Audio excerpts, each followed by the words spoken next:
All right, welcome to the Young Turks. Cenk Uygur, Jordan Uhl with you guys. As always, huge news. Donald Trump, president of the United States, threatening to murder legislators, because that's where we are. And so lots of twists and turns, because I actually don't agree with the original video that the Democrats put out. I also don't agree with murdering them. That should be left unsaid, but apparently needs to be clarified these days. And then later in the program, our own US ambassador to Israel appears to betray us and maybe even Donald Trump. He meets with a literal traitor in Israel. It is a startling story, an unbelievable story. So that's also on today's show. Jordan, how you doing, brother? Well, I've been better, Cenk. Some of these stories are just absolutely disgusting. But let's start with this. Yep. President Trump has signed the bill authorizing the release of the Epstein files. The Department of Justice is now on the clock to produce those documents. What are you doing here over the next 30 days as we understand it? We will continue to follow the law with maximum transparency while protecting victims. When you say follow the law, Madam Attorney General, do you mean that you will provide all the files by 30 days? We will follow the law. President Donald Trump has officially signed the bill compelling the Justice Department to release the case files on Jeffrey Epstein. But with a new investigation now underway and loopholes in the bill, will we actually learn the full truth about Epstein and his co-conspirators? Remains to be seen. Before we get into it, Cenk, what are your 2 cents here? Yeah, I'm a little worried about what one of the Epstein said, Mark Epstein, about how the files might have been scrubbed. We'll get to that in a sec. And are they going to try to find new loopholes to try to keep this out? And one last one, apparently that's 3 cents. So Trump apparently tried to block this at the last minute anyway, and that's a story you might not have heard. So let's give you all the details. So last night, without any media presence or fanfare, Trump signed the Epstein Files Transparency Act into law after initially trying to block its passage. But in his Truth Social announcement, Trump tried to claim credit for the bill. As everyone knows, I asked Speaker of the House Mike Johnson and Senate Majority Leader John Thune to pass this bill in the House and Senate respectively. Because of this request, the votes were almost unanimous. In reality, the bill passed through Congress despite Donald Trump, not because of him. The DOJ now has 30 days to release the tens of thousands of files. According to the evidence list, the remaining materials include 40 computers and electronic devices, 26 storage drives, more than 70 CDs, and 6 recording devices, all of which hold more than 300 gigabytes of cumulative data, according to the Justice Department. And we can expect the release to include witness statements, travel and flight logs, employee lists, documents related to Epstein's islands, handwritten notes, photo albums, financial documents, information on immunity deals, and maybe more. But what will not be included? Probably a lot. The bill includes a provision saying that the government can withhold information from public disclosure if it would jeopardize an ongoing criminal investigation or prosecution. And earlier this week, Trump conveniently ordered Pam Bondi to open an investigation into Bill Clinton, Larry Summers, and other Democrats' ties to Epstein. She quickly followed suit, meaning any documents that could be relevant in that new investigation are fair game to withhold from the public. Plus, some judges have already signaled that some of the most sought after material, like grand jury records, will remain locked away despite the mandate from Congress. And there's another major loophole. The DOJ can also withhold records that contain information specifically authorized under criteria established by an executive order to be kept secret in the interest of national defense or foreign policy. So any potential information about Epstein's alleged dealings with American or foreign intelligence agencies could be hidden. There's also been speculation that the government is manipulating the files ahead of their release. In a recent interview with Chris Cuomo, Jeffrey Epstein's brother Mark made this allegation. Take a look. I've been recently told the reason they're going to be releasing these things and the reason for the flip is that they're sanitizing these files. There's a facility in Winchester, Virginia, where they're scrubbing the files to take Republican names out of it. That's what I was told by a pretty good source. Now, it's not clear who his source was. So as of right now, those claims are unsubstantiated. But Cenk, what do you make of this? Yeah, so first of all, why do we need something to exempt national defense? If it's just a case of pedophiles in America that were abusing girls, what does that have to do with national defense? Things that make you go, If I got a jaywalking ticket and somebody said, whoa, we can't release that information because of national defense, it would make you think, what does Cenk have to do with national defense, right?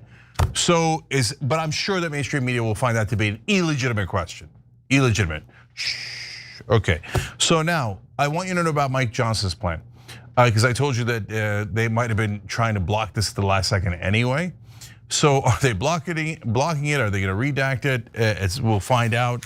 And by the way, on tyt.com, we're asking you guys, do you think that they're going to basically doctor this thing or not, right? So Mike Johnson wanted the Senate to pass amendments to their version of releasing the Epstein files. And he was pretty livid when they didn't. And I thought, I wonder what's in those amendments that Mike Johnson wanted so badly. So one, it might have been some more obfuscation to try to cover up more documents, etc. But now I realize what the second goal was based on reporting, which is that if the Senate passes a different version, it would have to go back to the House for them to pass the same version, and that would have created, they estimated about a month-long delay.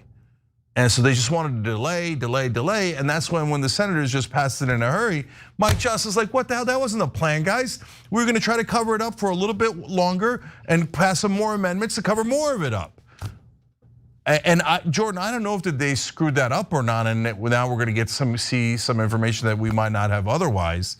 But look, in terms of, like, let's say that it was an intelligence agency. So put aside Israel, just say that it's CIA, right? Do we think the CIA would go, oh yeah, go ahead, tell everybody that we put a couple of people up to raping American girls so we can collect intelligence that was of what value to America? To do what, and what did we do with it? I mean, the only thing the CIA ever does is serve corporations, like, oh, let's go invade that country for bananas and that one for oil, et cetera, et cetera. The CIA almost never works for the American people. And so, okay, they're not gonna admit it. Of course they're not gonna admit it. And if it's Israel, they're doubly not going to admit it. So like, if you're waiting for the files where they go, okay, yes, this was a CIA plot. They already have the clause about, oh, we will hide everything that's about national defense. So, okay, maybe you're hiding, who actually did it, period. Now, and another thing I'm worried about, Jordan. Look, by the way, don't get me wrong. I love that we did this. I love that we pushed from the outside. I love that we got them to do it. And I love that they're gonna release some version of the files, and we get it, even if they've been scrubbed clean, guys. The internet is gonna catch you.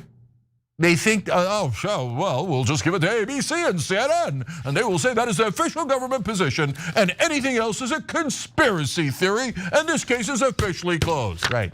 Then the internet's gonna swarm, right? And they're gonna look at every document, and they're supposed to not delete. Like, if they have deleted something, they're supposed to make note of it. They will not make note of it, and the internet will catch them. So that's why overall, it's still great news, right? I don't want you to get discouraged. I think the American people, plus Roxana Massey and Marjorie Taylor Greene, did something amazing.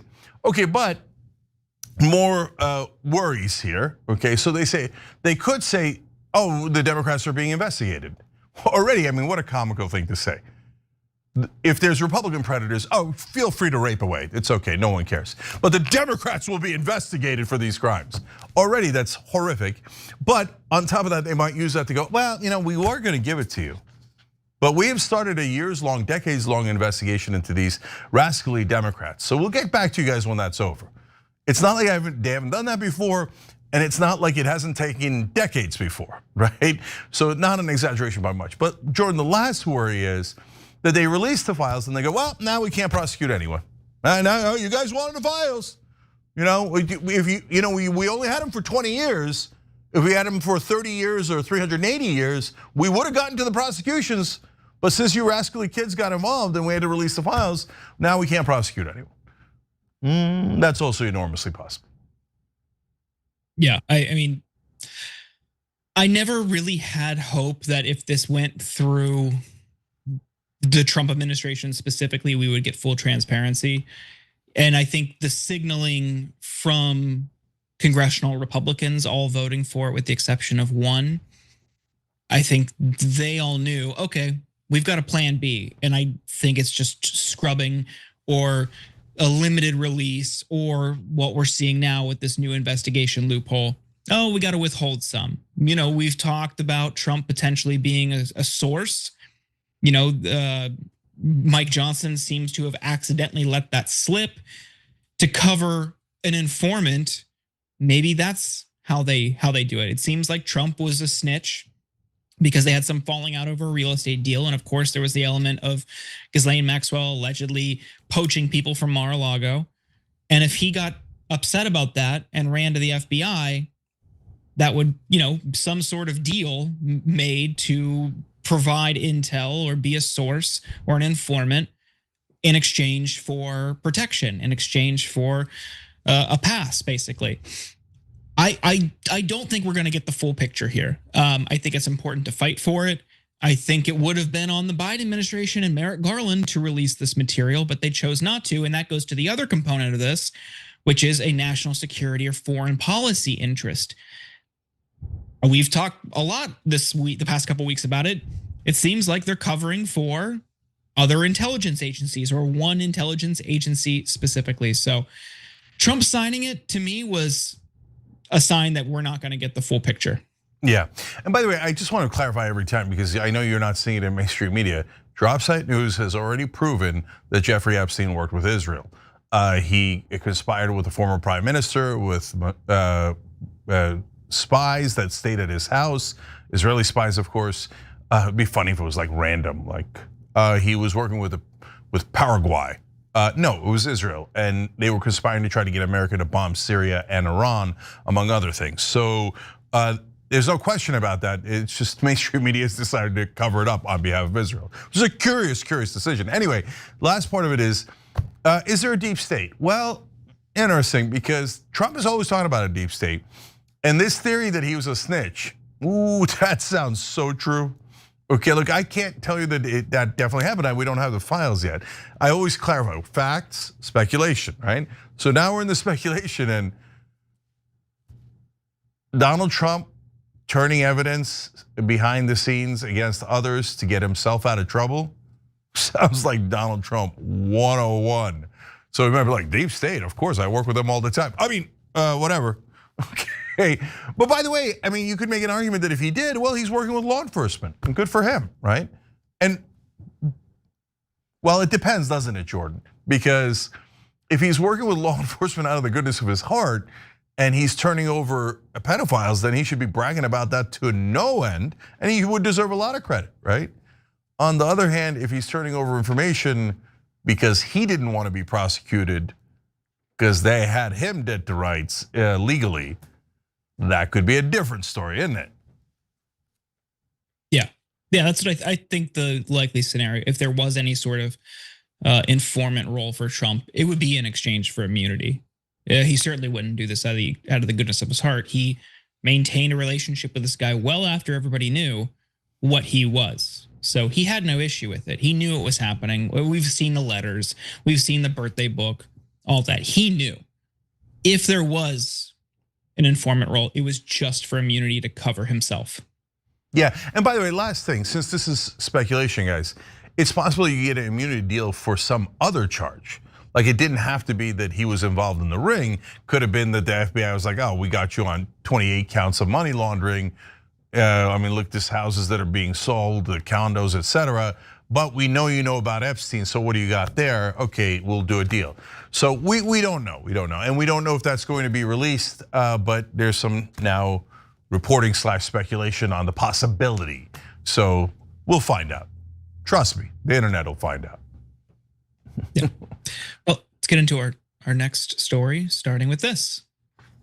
I'm Senator Alyssa Slotkin. Senator Mark Kelly. Representative Chris DeLuzio. Congresswoman Maggie Goodlander. Representative Chrissy Houlihan. Congressman Jason Crow. I was a captain in the United States Navy. Former CIA officer. Former Navy. Former paratrooper and Army Ranger. Former intelligence officer. Former Air Force. We want to speak directly to members of the military and the intelligence community who take risks each day to keep Americans safe. Our laws are clear. You can refuse illegal orders. After that group of Democratic veterans and former intelligence officers urged service members to defy, quote, illegal orders, President Donald Trump called for them to be punished by death. Cenk, I wish I was joking. And before we get into the details, what are your 2 cents to both the video and his reaction? Yeah. Look, I want people to stick around for me to explain why I think that video was a bad idea. Do I think that Trump might give illegal orders? Yeah, I do think he might give illegal orders. Nevertheless, that video was a bad idea. Now, does that justify threatening to kill them? Not within a million miles. Mental, absolutely mental for the president to threaten to kill members of Congress. So, oh no, but everybody online, not everybody, hardcore right-wingers online, no, that's just the legal proceedings. And then at the end, we murder them. I mean, it's not murder, we're just killing them. No, this is an insane conversation. So let's give you the details and then I want to tell you why the video is bad and the threat is worse. Yeah, well, that video was posted to Democratic Senator Alyssa Slotkin's X account, and it featured Senator Mark Kelly, Representative Chrissy Houlihan, Representative Chris DeLuzio, Maggie Goodlander, representative from New Hampshire, and then Representative Jason Crow. So let's hear what was said in that video, and then we'll get into how Trump interpreted it. Take a look. We know you are under enormous stress and pressure right now. Americans trust their military. But that trust is at risk. This administration is pitting our uniformed military and intelligence community professionals against American citizens. Like us. You all swore an oath to protect and defend this Constitution. Right now, the threats to our Constitution aren't just coming from abroad, but from right here at home. Our laws are clear. You can refuse illegal orders. You can refuse illegal orders. You must refuse illegal orders. No one has to carry out orders that violate the law or our Constitution. We know this is hard and that it's a difficult time to be a public servant. But whether you're serving in the CIA, the Army, or Navy, the Air Force, your vigilance is critical. And know that we have your back. Because now, more than ever, the American people need you. We need you to stand up for our laws, our Constitution, and who we are as Americans. Don't give up. Don't give up. Don't give up. Don't give up the ship. Now, that video doesn't seem to be in response to one exact instance, nor does it specify what exact orders might be seen as unlawful. However, some of the lawmakers have relayed this week that they are hearing concerns from service members about the legality of strikes that have targeted people the Trump administration alleges are trafficking narcotics by sea.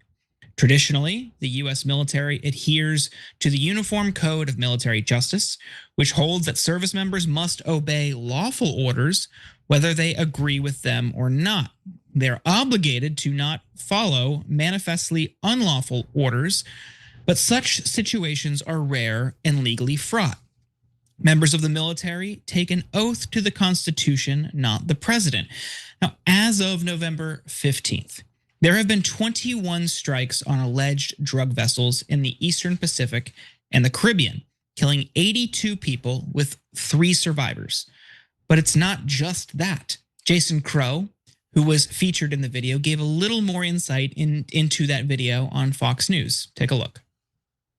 What are you talking about specifically? Yeah, I appreciate you asking. Well, number one, the protests at Lafayette Square in the first Trump administration where he said, can't you just shoot them? Can't you just shoot them in the legs or something? That's his direct quote.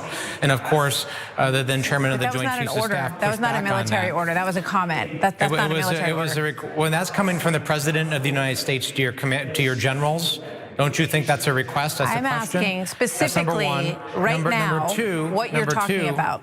Yeah, number 2, he's also threatened to send the military into Chicago and other cities to, quote, go to war with those cities. right? That is a very, very disturbing thing. Number three, he's also alluded to sending troops to polling stations, which is actually a violation of U.S. law. When you see this video on all over the place, when you see this video on social media, I think a lot of people scratch their heads and they say, what exactly are they talking about? Are they talking about Martha, not allowing gunboats to make it to the United States carrying drugs? No. Is that Martha, what you're talking about? Martha, here's a novel idea. How about we actually prevent things from happening before they become a problem? I think that's what they're trying to do. What you're saying is we have to wait until there's a problem to respond to that problem. No, I'm not.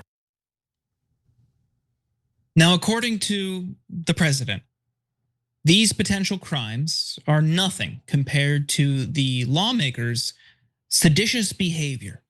Writing on Truth Social in response to a Washington Examiner article on the matter, it's called seditious behavior at the highest level. Each one of these traitors to our country should be arrested and put on trial. Their words cannot be allowed to stand. We won't have any country anymore. An example must be set. President DJT. Trump then reposted multiple posts agreeing with him, saying they should be thrown out of office, arrested, frog marched, etc. But then he reposted this. Hang them. George Washington would. And he ended his rant with this. Seditious behavior punishable by death. And to be clear, seditious behavior or conspiracy is not punishable by death. Treason is, but first let's look at seditious conspiracy. Seditious conspiracy is what Proud Boys chairman Enrique Tarrio and two other Oath Keeper leaders were charged with in connection to the January 6th insurrection. The seditious conspiracy law was enacted after the Civil War to arrest Southerners who might keep fighting the US government. Sedition cases have been rare in recent history. The charge can be difficult to prove, especially in cases when an alleged plot is unsuccessful. In order to win a seditious conspiracy case, prosecutors have to prove that two or more people conspired to overthrow, put down, or destroy by force the US government or bring war against it, or that they plotted to use force to oppose the authority of the government or to block the execution of the law. It's not enough to merely show the defendants advocated the use of force. Prosecutors must show they conspired to use force. Conviction calls for up to 20 years in prison. Treason prosecutions are even rarer than seditious conspiracy cases and is punishable by death with a minimum sentence of 5 years in jail. None of the January 6th rioters have been charged with treason. Cenk, there's more, but I want to bring you in here. What do you make of this? Yeah, disaster all around. So first, you shouldn't follow illegal orders is the message of the video. That is not sedition. That is just a restatement of American law. American law says that the military personnel and intelligence officers should not follow an illegal order, okay? So not remotely sedition to repeat something that is already in the law, okay? Let alone murdering the legislators. You say, well, it's not really murder because they'd go through a trial and then the state would kill them. Not any better. Enrique Tarrio, terrible guy. I think he did do sedition on January 6th. He was convicted of sedition. Do I think, for example, he should be murdered? No, I do not. No, that's a terrible idea, okay? Now, Jordan laid out the distinction there between sedition and treason, but I wouldn't have gone within a million miles of that, right? So now, why did I not like that video? Okay, so guys, there's something weird about it, right? Because they say, and there's something problematic about it. They say, okay, don't give up the ship. What ship? I don't know what we're talking about. So if you said, hey, bring the National Guard into the streets of Portland, Chicago, etc., DC. Well, DC is a little bit different, but without an insurrection is illegal. That is true. And so, okay, but not following that order has a different problem. I'll get back to that in a second. If you say bombing those boats off the coast of Venezuela and other countries, by the way, and killing those 82 people is illegal, definitely, and it's actually murder. And we have no evidence against those guys. Most of the time, we don't even know their names. And a couple of times, we caught some of them instead of killing them, and then we just let them go because they were innocent. Okay, so it's an absolute disaster. So now, does that mean that the military should stop following the orders and they should resign when they're told to murder those maybe drug guys, maybe fishermen, etc.? Actually, yes, I do think that. But the way that you do that, in my opinion, is if you're the military guy, they ask to press the button and kill the guy, go, I resign. And so you can get somebody else to press the button. I'm not doing anything against the American government. I just won't follow an illegal order. I resign. You can get somebody else to press the button, but I'm not gonna do it, right? That I think would show great valor and heroism, etc. But they didn't say that it was about the Venezuelan boats. And in fact, now afterwards, when they're asked to clarify, they kind of allude to those two things, but then go to, no, something happens in the future, right? Okay, now here's the two problems. Guys, if you put out a general statement saying don't follow an illegal order, and let's say the president says, okay, you're in the National Guard, you're going to Portland, what are you supposed to do? Are you supposed to say I'm not following the order? And it's my decision, I'm making the decision. Because in that case, for example, that actually has to get adjudicated through the courts. Is there an insurrection? Was there did the president call for one? Can he do it without insurrection? Even the courts sometimes disagree. So if you're a person who's like, oh, I'm not gonna wait for the courts, I think it's illegal. Again, it's an act of conscience that I love, and I think that you're very likely right. But if people start doing that en masse, then nobody's gonna follow orders. Okay, especially before it goes to the courts. And now, shoe on the other foot. Please, please, please. I know everybody's so obsessed with partisans, and what Trump said is so terrible that you don't even want to discuss what the Democratic senators and Congress people said in that video. But shoe on the other foot. Imagine 6 right-wingers did a video while Obama or Biden was president saying, now remember, if Obama or Biden give you an order, okay, do not follow illegal orders. Do not follow illegal orders. Do not follow the orders of the president, right? My guess is that a lot of people on the left and Democrats would have flipped out. Like, what do you mean you're not gonna follow Obama's orders? He's the president of the United States. What does that mean you're not gonna follow his orders? No, I know. We would have flipped out, okay? So now, we shouldn't flip out either because you are not supposed to follow illegal orders, okay? But making a video about it preemptively is weird. And then the last thing is, Jordan, and look, I'm super open to your point of view on it, and we discuss back and forth. But again, do they know something we don't know? What is this in advance of? So otherwise, it feels so out of place and weird. I mean, it could be a variety of things. We saw today there seems to be some activity, some military activity in Mexico now. We're learning more today, but there's an illegal invasion of Mexico potentially that this could be in reference to. But I think the most likely thing is this promise that they would deploy the military on US soil. And federal law prohibits the use of our military for domestic law enforcement. Trump doesn't care. I mean, I don't think it's necessarily about the drug boats, while those are illegal, and the justification that the Trump administration has rolled out is flimsy at best. That's just pure killing. I don't think that some of the people in the video really care about that. Alyssa Slotkin specifically, she is extremely hawkish with a CIA background. I don't think she really cares about intervention that much. I think it's about domestic law enforcement by the US military. I don't see anything wrong with that. We've seen people for months now demand more of Democrats to be bolder, to speak out, to take action, take a stand. In their way, they're doing that here on something that pertains to their military background. I think that's fine. I don't think it hurts to remind US service members who are being fed propaganda by the Trump administration, by Pete Hegseth, maybe even by people in their chain of command about what they're doing. I don't think it hurts to have an outside reminder. And if they're hearing it from their constituents like they say, it's good to make a public statement about this. Hey, know your rights. In any other capacity, we do know your rights training. And activism, we tell people, hey, Trump's coming in. We're seeing a wave of authoritarian power grabs. These are your rights. Know you can do this. It's good to have a reminder because as we've seen in other actions or other areas of the military, going up the chain of command has not always worked, and it's been helpful to have outside influence.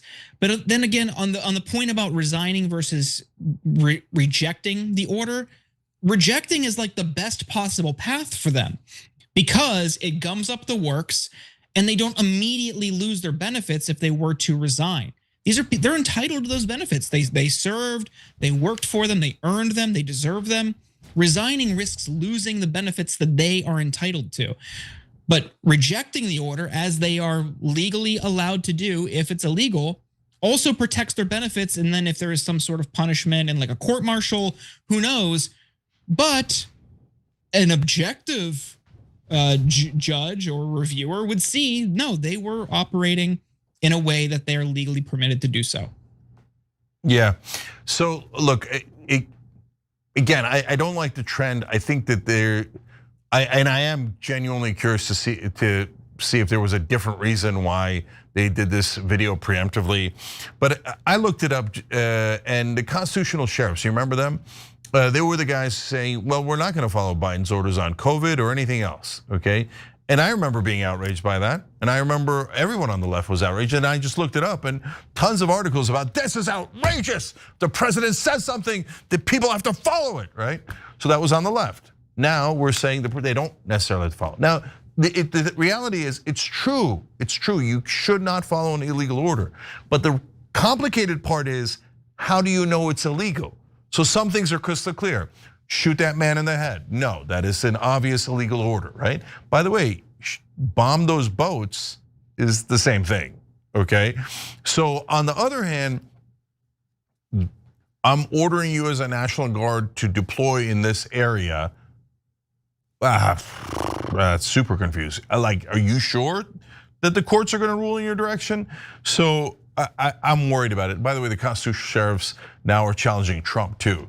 And saying that they're against ISIS mass surveillance on social media.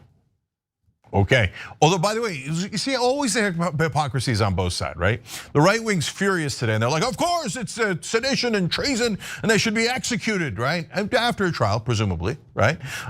So, okay, the constitutional sheriffs are also saying Trump is doing something wrong. Should they be executed? No, right, because they're on your side. So like, this is absurd. No one should be executed. Talking about the death of these legislators who made a video I don't love, and I don't necessarily like agree with the strategy behind it, but that is actually technically perfectly legal. They're just stating what the current law is. We're gonna kill them over that? No. You see, this is why people voted against Trump. That's why I voted against Trump. That's why people were concerned about Trump. That's why people said he was authoritarian. And yes, that's why some people said he was fascist. Because this is a minor issue. It's a freaking video by 6 people saying, to restating American law. And now we're talking about killing them. No, that's cuckoo for Cocoa Puffs. That's crazy. Okay, and if you don't recognize that that's crazy, look, no one has the ability to do shoe on the other foot. It drives me crazy.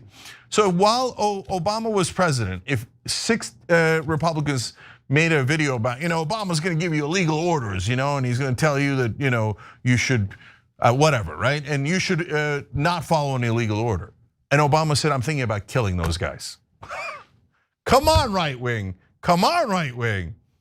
Would you have been like, oh no, he would follow the law, and then if they were convicted of treason, obviously Ted Cruz and and Louis Gohmert at the time and Marjorie Taylor Greene, et cetera, should be executed. They should be killed by the state.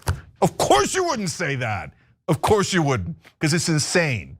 So this is the problem with Donald Trump. He's insane. All right. We got to take a break here, guys.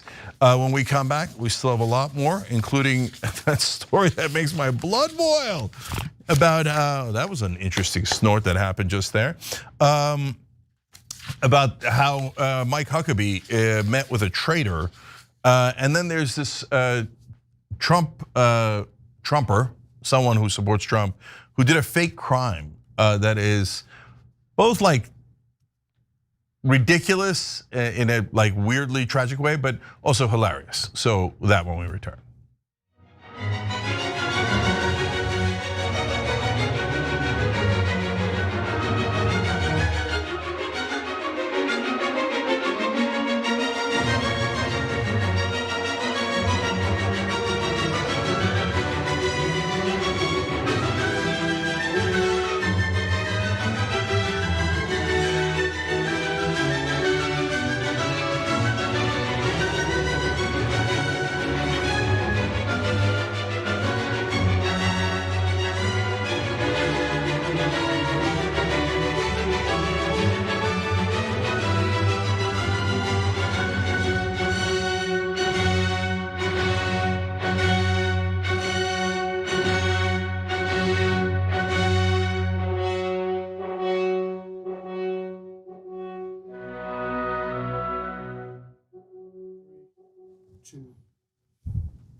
All right, I'm going to read a lot of these blind as happens in the first segment. Let's go to our members on tyt.com. Virginia, South Carolina says Jordan dresses like he's on vacation all year round to work, and Cenk actually cancels his vacation to work. Well, to my family's chagrin, oftentimes, yes. But I like the way Jordan dresses. Anyway, Lou B says, there were already loopholes via FOIA. A new bill adds more loopholes. Release is never gonna happen while Trump's in office. That's what Lou says. Don Dada Dragon says, 300 GB seems super small for an international criminal ring with intelligence ties. Sorry, but if this guy has videos of over 1,000 girls being raped by the most elite businessmen and politicians, there's probably at least one TB. For reference, Jared Fogel's Subway guy was found with 5.6 TB of child pornography when he was arrested. 3,000 GB for Jeff Epstein. Nah, man, we're really not getting anything. Okay, see, this is what I mean by the internet catching things. These TBs and GBs, it's not for me, it's for other folks, right? But luckily, there's millions of other folks, and they know all about that, and they know things like this. So if the government tries to pull a fast one, as they did, for example, with the video, oh, there is no minute, we give you the full video. Oh, there is 1 minute missing. Oh, there are many minutes missing. We will never give you those minutes. Okay, I mean, they're gonna get caught, is my guess, by people like Don Dada Dragon. Salt of the Union says, hopefully someone will leak it to Kenny Clips for us. Michael Napier says, even if the full files aren't released, the mainstream has woken up that the elites have drained us dry and gotten away with appalling crimes, and there's justice for the victims who weren't believed. Yeah, I agree with all of that. And mainstream media doesn't wake up to anything. They're begrudgingly covering this, which again is always super strange. Miami Herald did a terrific job of breaking the story open. Why didn't CNN? Why didn't New York Times or Washington Post? It was super obvious. We knew it. We covered it all along. We covered it when he was arrested originally. We've been around forever. We covered it when the Miami Herald broke that story. And what, the New York Times and Washington Post and CNN were like, what is Jeffrey Epstein? We do not know. What is a pedophile? I don't know. Not interesting. No one would be interested in that story. That's so weird. They're always so weird. Only after it becomes a gigantic story they cover it, and they never ever talk about who might be behind it. If you say intelligence agencies are, oh, that might be true. How dare you say things that are true? Get them fired. Okay. Sagacious Dragon says, releasing the Epstein materials is in the national interest and security. Public safety relies on uncovering the crimes contained within them. Epstein's ties to Israel's intelligence apparatus is one among many problems, but not the primary reason why the matter needs to be brought to light. Couldn't agree more, but again, the lack of interest in it. Like, imagine that we had found out that Epstein was working with the Russians all along. Does anyone think mainstream media would not cover that voraciously? But when it's Israel, shh. We'll be back.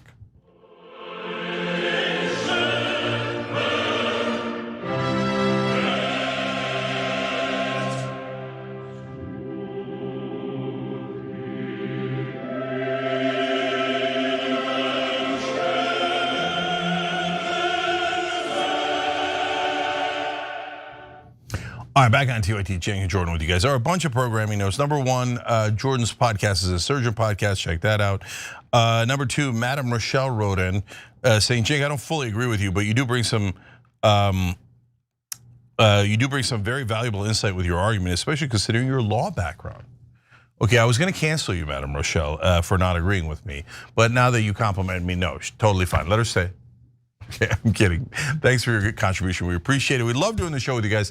tyt.com/join to become a member and be part of the show, and get all of our content whenever you like. Okay, so speaking of things that we're up to, shop tyt.com, 20% off. I need you to go nuts. The code is thanks, just thanks. You do that at checkout, you get 20% off. Christmas shopping has begun. Okay, let's go. Black Friday, you don't need to wait for Black Friday. Do it now. Okay. And chapter, that's even quicker because that's Medicare enrollment ends on December 7th, so that's before Christmas. So 20 minutes, guys. It's free, and if you're on Medicare, your parents are on Medicare. I don't know why you wouldn't do it because it saves on average $1,100. You sure you have the perfect plan? How do you know? And some of you might know, I don't know, but I'm nervous about it. I was nervous about it before I called. Okay, so 707 TYT help. Chapter saves you on average $1,100. We did the research for you guys. and they're gonna get you the best plan you can. 707 TYT help, 707 TYT help. All right, Jordan, what's next? An alleged fake attack on a Republican congressional staffer unraveled after investigation. And now she's potentially facing several years in prison and hundreds of thousands of dollars in fines. We have more, but Cenk, when you looked into this story, what are your 2 cents? Okay, so guys, and when I see a story like this, and it actually, yes, it includes Justice Smollett on the other side, I think, God, just please be skeptical. Don't believe this crap right away. There's one thing in this story that was a dead giveaway. I'll tell you what that is after Jordan tells you what happened. Now, some of the images we'll show might seem graphic, but please know that the US attorney alleges that these are all fake.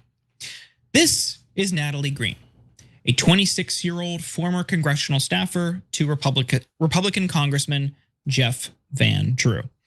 In July of this year, Natalie's unnamed accomplice called 911 and claimed she was brutally attacked by 3 men.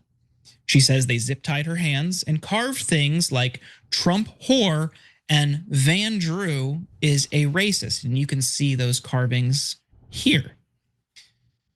They were attacking her. They were like talking about politics and stuff. They were like calling her names, the co-conspirator allegedly told the 911 operator, adding that the attackers had referred to Greene and her work for Van Drew. When police arrived on the scene, she was zip-tied and on the ground, and you can see that image here. But after investigating her story, it fell apart. They found out she allegedly paid a body modification artist $500 to make lacerations all over her body. And several days later, after receiving medical treatment for her wounds, Greene was again asked to describe her alleged attack to law enforcement officers, including an agent with the Federal Bureau of Investigation. Interviews of Greene and the co-conspirator did not match. Investigators used cell tower locations to obtain video footage and evidence that she went to a dollar store in Ventnor to purchase zip ties. Investigators also found similar zip ties in her car. Greene was charged with conspiring and falsely reporting to law enforcement on Wednesday by the US Attorney's Office in New Jersey.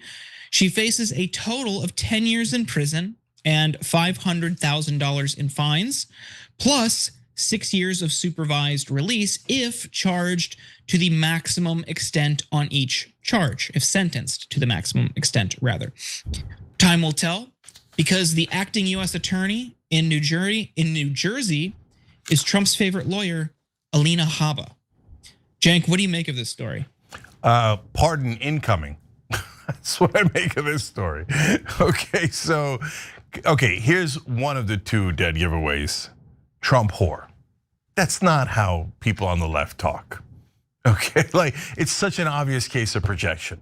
All right, now, okay, what would we call them if we were gonna carve them up? We'd be like Biden whore, right? That's what they probably say the same thing. Let's go Trump whore, right? I don't know any progressive that talks like that. So like, okay, yeah, there are mental people in the world, but less likely. And then Van Drew's a racist. Oh man, if I had $1 for every progressive talking about how they hate Van Drew, I would have $0. No, well, I think we once did a story about him and he's a little kooky, but really people were so animated by Jeff Van Drew and they decided to carve up his staffer. Less likely. Okay, guys, this is something left over from the old days from Ben Mankiewicz, right? When he and I used to co-host. Ben had a great nose for fake stories. It was the best in the business. So he would sniff out a fake story for like years ahead of time. Like the Justice Smollett, like I don't remember if we were on there together for that one, but whenever I see stories like that, I call Ben, I'm like, I got one. Okay, like, oh, things that are way over the top. And like the stereotype of what the other side thinks, the other side might think, right? Yeah, come on, have some skepticism. So Jordan, as to why she did it, I guess, attention and wants to be famous, and everybody's trying to get attention in like the stupidest ways these days. That's my best guess. What do you think? That's what I thought too. So I did a video on this on my Instagram last night because I was just so enamored with this story. And I looked, Jank, I looked extensively on different crowdfunding sites. I looked at old tweets searching her name or even key phrases. I couldn't find anything at all from that time about this attack. So if that was the play, it didn't work. But yeah, my thought was like, why go to such great lengths, like allegedly paying someone to carve or lacerate her body and write Van Drew is a racist and Trump whore and all this stuff, buying the zip ties, doing all of that for what? It didn't seem like she got any press. It didn't seem like she got any attention. And now she's alleged, she's facing years in prison as a consequence. So if that was the plan, even that was poorly executed. But I guess we shouldn't be surprised when allegedly she did this and she left the zip ties in the car. Yeah, there's a lot of strange things going on lately. This one is among them. Why? What a dumb, strange thing to do. And guys, if you're thinking like, oh yeah, that'll be fun, I'll try to get everyone to hate the other side by pretending that they attacked me in a horrific way. Remember, you can go to jail for years and years for doing that, and you should, because it's a danger to the community. It gets people to hate one another, go and potentially do vigilante justice, etc. It applies equally to the left and the right. So this was a completely mental act. And I don't know what if there was a deeper motivation other than just trying to get famous, but either way, preposterously dumb. Okay. We got to take a break. Yeah, we do indeed, guys. And when we come back, okay, I should have these ready. I don't. That's why you see me fumbling through the papers. Okay, terrorism in the West Bank gets to a whole different level. And of course, it's Israeli terrorism. They're the main terrorists in the region. All right, we'll be back.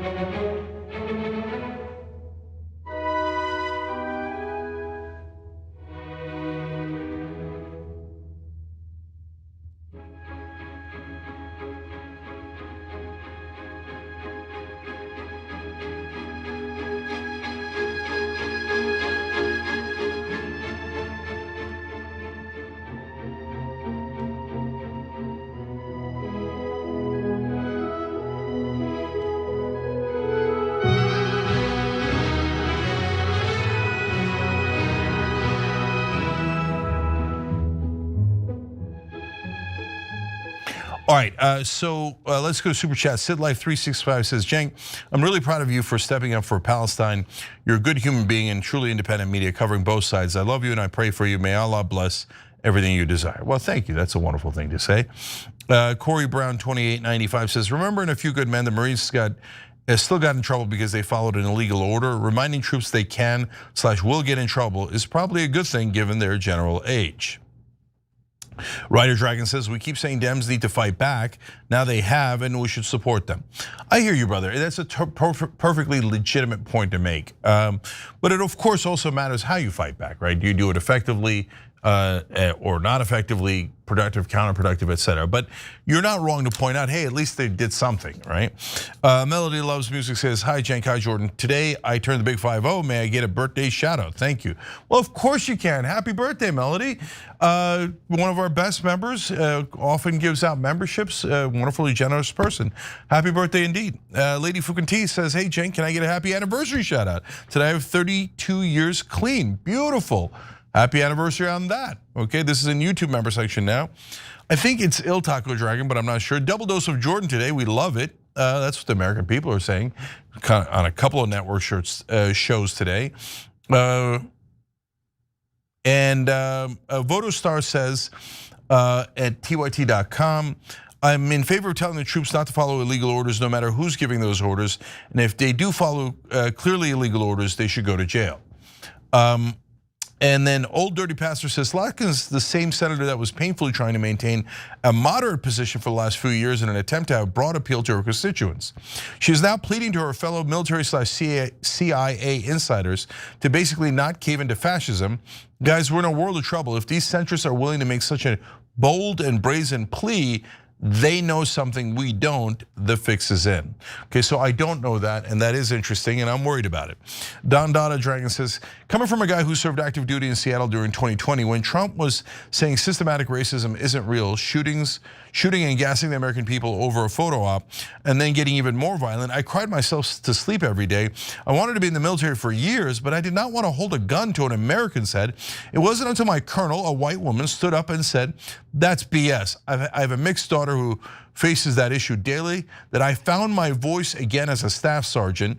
I appreciate that video because it reminds us that we aren't mindless killing machines. Veterans have to live with the decisions these politicians don't care about. They tell us to draw blood. They don't tell us how to stop the nightmares. I applaud the video, but I wish it was done bipartisanly so that it wouldn't be taken as a coup attempt.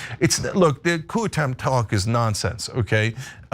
Maybe a little too far in the video, but your point is a terrific one, and I appreciate you making it, and I hope that everybody's informed by it as well. All right, we'll be right back.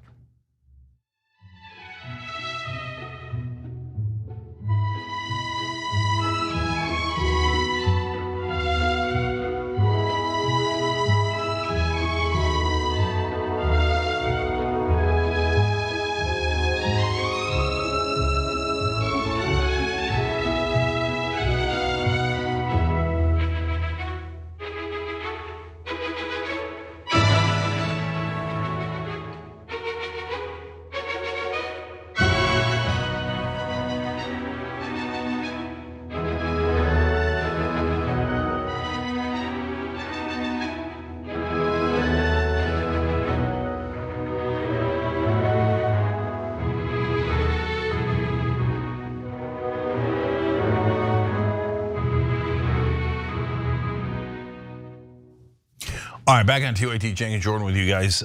So before we go on to the stories, this just happened, so I want to let you guys know. So Noble Mobile's our sponsor. They're going crazy too. It must be the holidays. They're now throwing in a $50 sign-up bonus for a limited time only. So it's actually a perfect time to switch. TYT.com/switch. So I had Verizon. I switched from Verizon to Noble. Literally nothing happens other than your bill going down. Same phone, same number, same contacts, same service. So if you're paying more than $50, it's crazy not to switch. Plus they give you money back if you don't use all your data, so that's extra savings. Plus now they're throwing a $50 sign up, so go nuts. TYT.com/switch, TYT.com/switch. Make sure you do it in time to get the extra $50, okay? All right, Jordan, what's next? Israeli settler attacks in the West Bank have become so severe that even Israeli Prime Minister Benjamin Netanyahu is speaking out against them. But as explained by journalist Jasper Nathaniel, those very settlers operate with impunity thanks to the actions of the Israeli government. We'll have more, but Cenk, are you surprised by this? No, it's really heartbreaking. So it's slow motion terrorism. And what they did to Gaza, they're doing, in painstaking, smaller ways, but very consistently in the West Bank. And that's Israeli terrorism against Palestinians. And the way that the vigilantes and the government are unofficially working together is the very worst part of it. So let's give you the whole story, and then we'll talk also about whether there's anything in the world we can do, because it is Israel, so they are almighty, and no one in the American government is allowed to challenge them. By the way, including if they murder Americans, which they have in the West Bank. So how bad is the violence in the West Bank right now? The UN Office for Humanitarian Affairs registered more than 260 settler attacks, resulting in Palestinian casualties or damage to property in October alone, the highest monthly count since they began monitoring in 2006. Of the 1,000 Palestinians killed in the West Bank since the Gaza war began, between 20 and 32 were killed by Israeli settlers. During the same period, the UN Office for Humanitarian Affairs says Palestinians killed 19 Israeli civilians. The UN also states that since October 7th, 2023, over 3,000 Palestinians in the West Bank have been forcibly displaced by settlers. It's currently olive harvest season in the West Bank. So all of this violence is happening right when it's crucial for farmers to be working. Now, the Israeli government is publicly condemning the violence. Netanyahu stated, "I view with great severity the violent disturbances in the attempt to take the law into their own hands by a small extremist group that does not represent the residents of Judea and Samaria." Netanyahu stated he would deal with the settlers personally. But notice that he cast the settler movement overall in a positive light while framing the perpetrators of violence as a small minority. That's a deliberate strategy. Israel's government has repeatedly enabled the settler movement. Last year, Israeli Defense Minister Israel Katz ordered a ban on administrative detention for Jewish settlers. If you're unfamiliar, administrative detention allows Israel to hold suspects for 6-month periods without charge. Israeli Security Minister Itamar Ben-Gvir has distributed over 100,000 weapons to Israeli civilian security squads, including squads in the West Bank. Meanwhile, the Israeli government continues to authorize settlements. And there is rarely accountability for settler violence. The Israeli human rights organization Yesh Din found that over the past 2 decades, more than 93% of police investigations into Israeli offenses against Palestinians in the West Bank were closed with no charges filed. Jasper Nathaniel, who wrote about the symbiotic relationship between the extremist settlers and the legal settlers and the state of Israel, the state and the different settler factions may quarrel over timing, optics, and methodology, but they agree on the destination. The fringe anarchists push past the map. The respectable settlers move in. Then the state later incorporates the gains. Cenk, what do you think? Yeah, so it was a terrific report. Let's put a link in the description box so you could read it. It's by the way, some really great reporters who've risked themselves to capture some of this on video and to give you all the details. And so they've been, the part that was most disturbing to me, Jordan, was the latter half of the article where one of the biggest activists who had committed violence and is actually a terrorist, but was then of course let go because that's what Israel does. 93% of the cases that are brought when settlers do violence against Palestinians are dropped without charge. So they're like, oh yeah, violence against Palestinians, that's our official position. We do violence, we kill them, and we take their land. That's what Israel's done from day one. That's what they did in Gaza. They took 53% of it. Now they're planning to bomb, according to Dropsite News, more of Gaza and take more of Gaza. And in fact, Jonathan Pollard, we'll get into him later, traitor to America, now is far right in Israel, saying, yeah, no, the far right still believes we should kill everyone in Gaza and take their land. So the Israeli settlers are almost all terrorists. They believe their whole point there, and Netanyahu is backing it up, saying, this is Judea and Samaria, this is our land. So the Palestinians are sitting on what we view to be God-given land to the Jewish people. So they're gonna go there, the settlers are, Jewish settlers from Israel, and they're gonna remove them by any means necessary. We're gonna look the other way after they do violence. And then now the violence is so out of control and caught on tape by a wonderful Jewish American reporter, right? That they're like, oh, okay, we can't ignore it anymore. Some people in America are yibber-yabbering about how we're terrorists or whatever. Okay, here, oh, we condemn them a little bit, but their way to go, Judea and Samaria, crush the Palestinians. That's Netanyahu.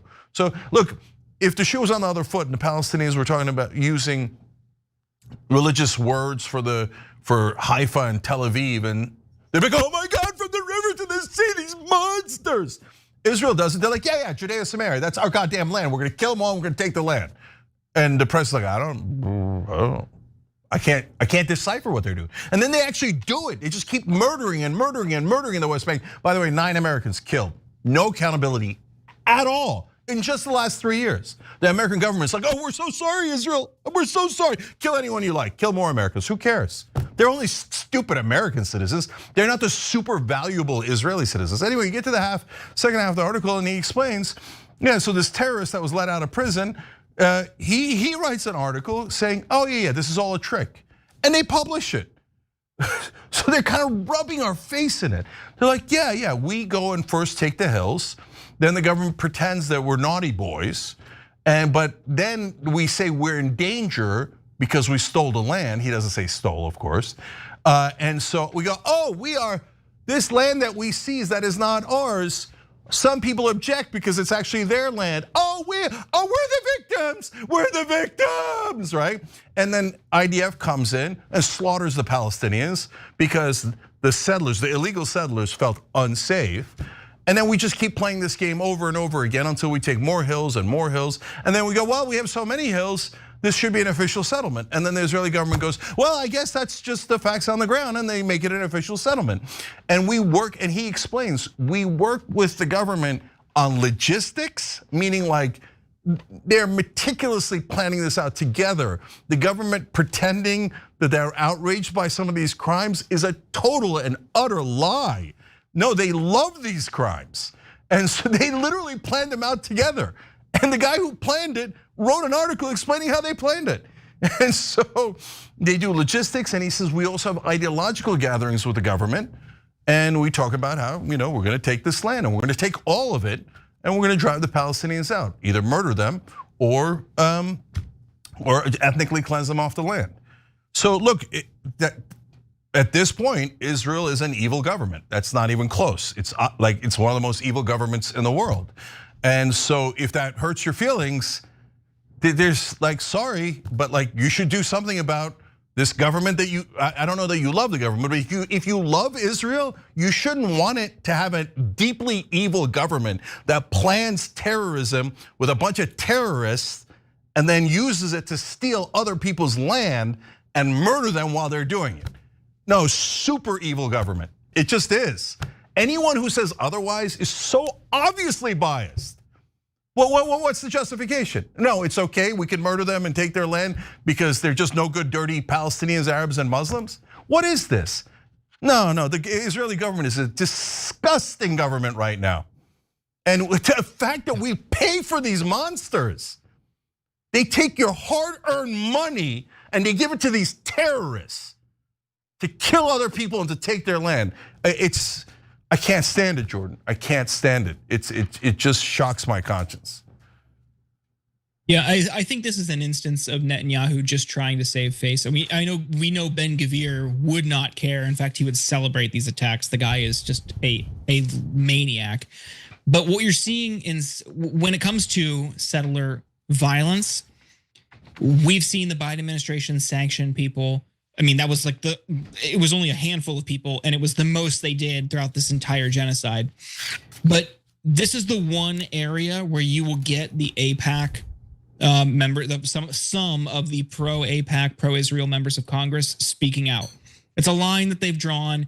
It's the lowest possible bar, but you're already seeing some members of Congress call on the Trump administration to crack down on the Israeli government because of this. That's it.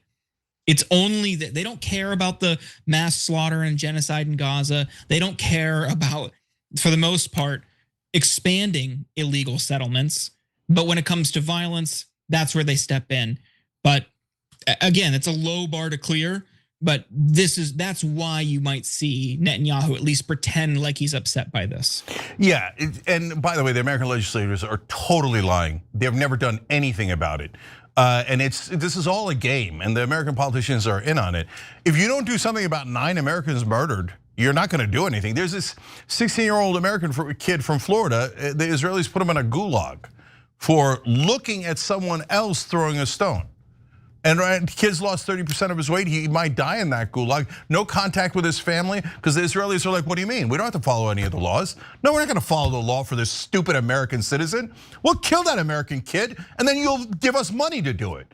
And then you'll have your stupid American politicians that we bought come out and go, oh, we are concerned a tiny bit about the West Bank settlers. Ha, you don't have to do anything about it. Here's another $31 billion, which they gave them in the middle of this genocide.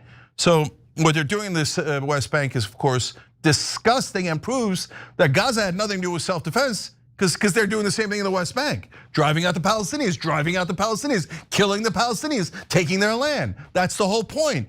It's not like they're hiding it. It's called Greater Israel. They constantly say, yes, we are going to take Judea and Samaria, that's the West Bank and Gaza Strip, and we're going to make that part of Israel, and we're going to call it Greater Israel. By the way, we're also going to take a part of Syria, we're going to take a part of Lebanon, and a lot more. And American press goes, oh, they voted on it, oh, they said it out loud. No, I'm going to cover up for Israel. I'm going to lie and pretend this is about self-defense. There's no self-defense in the West Bank, none. They're all terrorists who murder people to steal their land. Okay, so anyway, last thing is Ben-Gvir and Smotrich. They're not theoretically in favor of it. They literally were these settler terrorists, and they would run around those hills, and they were like they were the fringe radicals in all these. But Israeli culture has gotten so terrible that guys like Ben-Gvir and Smotrich were considered radicals, and Ben-Gvir was actually convicted of aiding and abetting terrorism. He's a convicted terrorist. Now he sits in the cabinet. Both him and Smotrich go anytime, oh, you're not murdering more Palestinians. I want all ethnically Palestinians ethnically cleansed. And if you don't cleanse them like Nazis, I'm gonna leave the government, and Netanyahu, you'll have to go to elections and you lose. So they're running Israel right now. A terrorist like Ben-Gvir is running Israel, and Netanyahu's no different at all. One of the worst, bloodthirsty leaders of my lifetime, and I'm forced to pay his salary. I'm forced to pay for Ben-Gvir and Smotrich as they make deeply evil plans to murder innocent people and steal everything they have. And all of you out there, every single one of you that's an American citizen is forced to work longer hours and to take money out of your paychecks. And we are told we owe these terrorists. We owe these terrorists our money, because they haven't slaughtered enough people yet, and they haven't stolen enough land yet. It is indisputable. The whole point of the West Bank settler project is to steal the West Bank. If a media person tells you that's not true, they work for Israel, and they're lying to you, because it is indisputable. Okay, so how much land are we going to let Israel steal? How many people are we going to let them murder with our money before we say enough? Enough, do not put us on this moral ground. It's too much for us to bear. I can't bear it anymore. Now you're gonna make us morally complicit with terrorism, with a rogue terrorist state like this, whose only mission has been from day one, kill Palestinians, steal their land. I can't stand it anymore. Journalists are supposed to be honest. Where? I'll tell you where. This brother, make sure you're checking him out. Drop Site News and some other outlets. And that's about it. Mainstream media in America basically completely works for Israel. They cover up all of the news. If you ask them, is it true? They'll say, well, yeah, it is true. Then why didn't you report on it? Well, it would be anti-Semitic to tell you things that are true. No, it's not anti-Semitic. This has nothing to do with Jews. It has to do with a terrorist mentality that unfortunately has totally taken over Israel. And you can tell it because they never punish them. It's not like Israel's like, oh, golly gee, those guys are so radical, but don't worry, we put them away. No, they're like, no, we let them go all the time, 93% of the time. And then they come out and they tell us about how they're gonna do more terrorism, and then we send them more money. No, Israel's a terrorist state, and it's not even close, and we're forced to fund a terrorist state. It's unbelievable because of the dirty, disgusting American politicians and disgusting American media, Young Turks.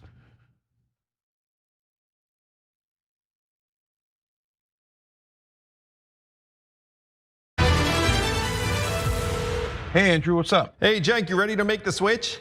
Yeah, I guess. I promise it's easy, universal, basic, and you get income. Yeah, you keep saying that.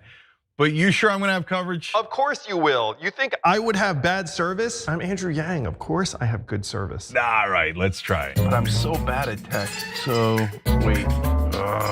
Should I do this thing of the hashtag business? Andrew, you're still on, right? Yep. Oh, I see it. No, wait, I don't see. Oh, yeah, I do see it. Here we go. I actually did not realize that you'd be searching in real time, but I love it. How much do people actually normally say? Yeah, the average American is going to save between $500 and $1,000 a year on Noble. Yeah, no.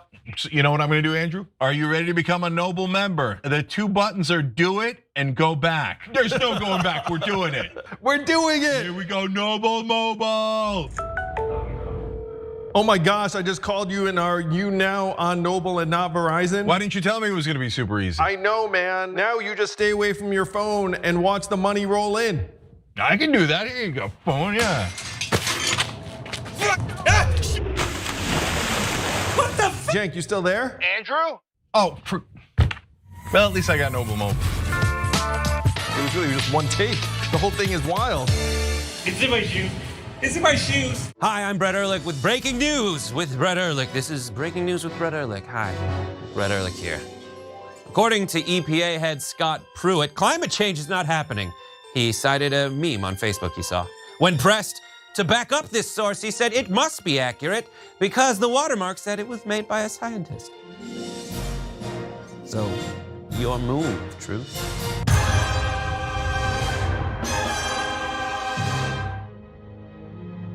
At TYT, our mission is to boldly pursue truth, challenge the establishment, and drive positive change. At a time when corporate capture of our media, our government, and our politics is nearly absolute, everyday working people need a champion to fight for them and to push back against the powerful interests that threaten our democracy itself. At TYT, we're proudly progressive and call out corruption and duplicity wherever we see it, from Republicans, Democrats, or anyone else. And unlike mainstream news media outlets, we're not beholden to corporate advertisers, to defense contractors, to Wall Street, or to big pharma. We only have to answer to our audience, and for nearly 2 decades, we've accomplished that by delivering honest, timely, and insightful perspectives on the day's news without fear or favor or concern for whose toes we might step on or which powerful elites we might offend. And while we're super serious about the news, we also manage to do it in a way that is fun and lighthearted. We can do this together and serve our audience, and yes, have fun doing it.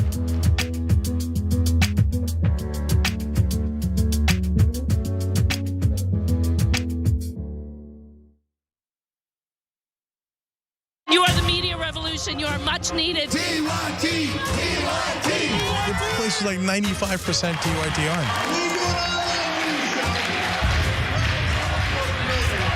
You guys, the Young Turks, which is my favorite channel, we're getting that message out. Tank and the Young Turks do an extraordinarily good job. No matter what mainstream media says, you have to listen to the Young Turks. All the people who support us on the internet, that's what gives us strength. That's what allows anyone who was in there who was undecided to think one side seems to be winning, they seem to have a bigger army. There might be a reason for that. So thank you guys.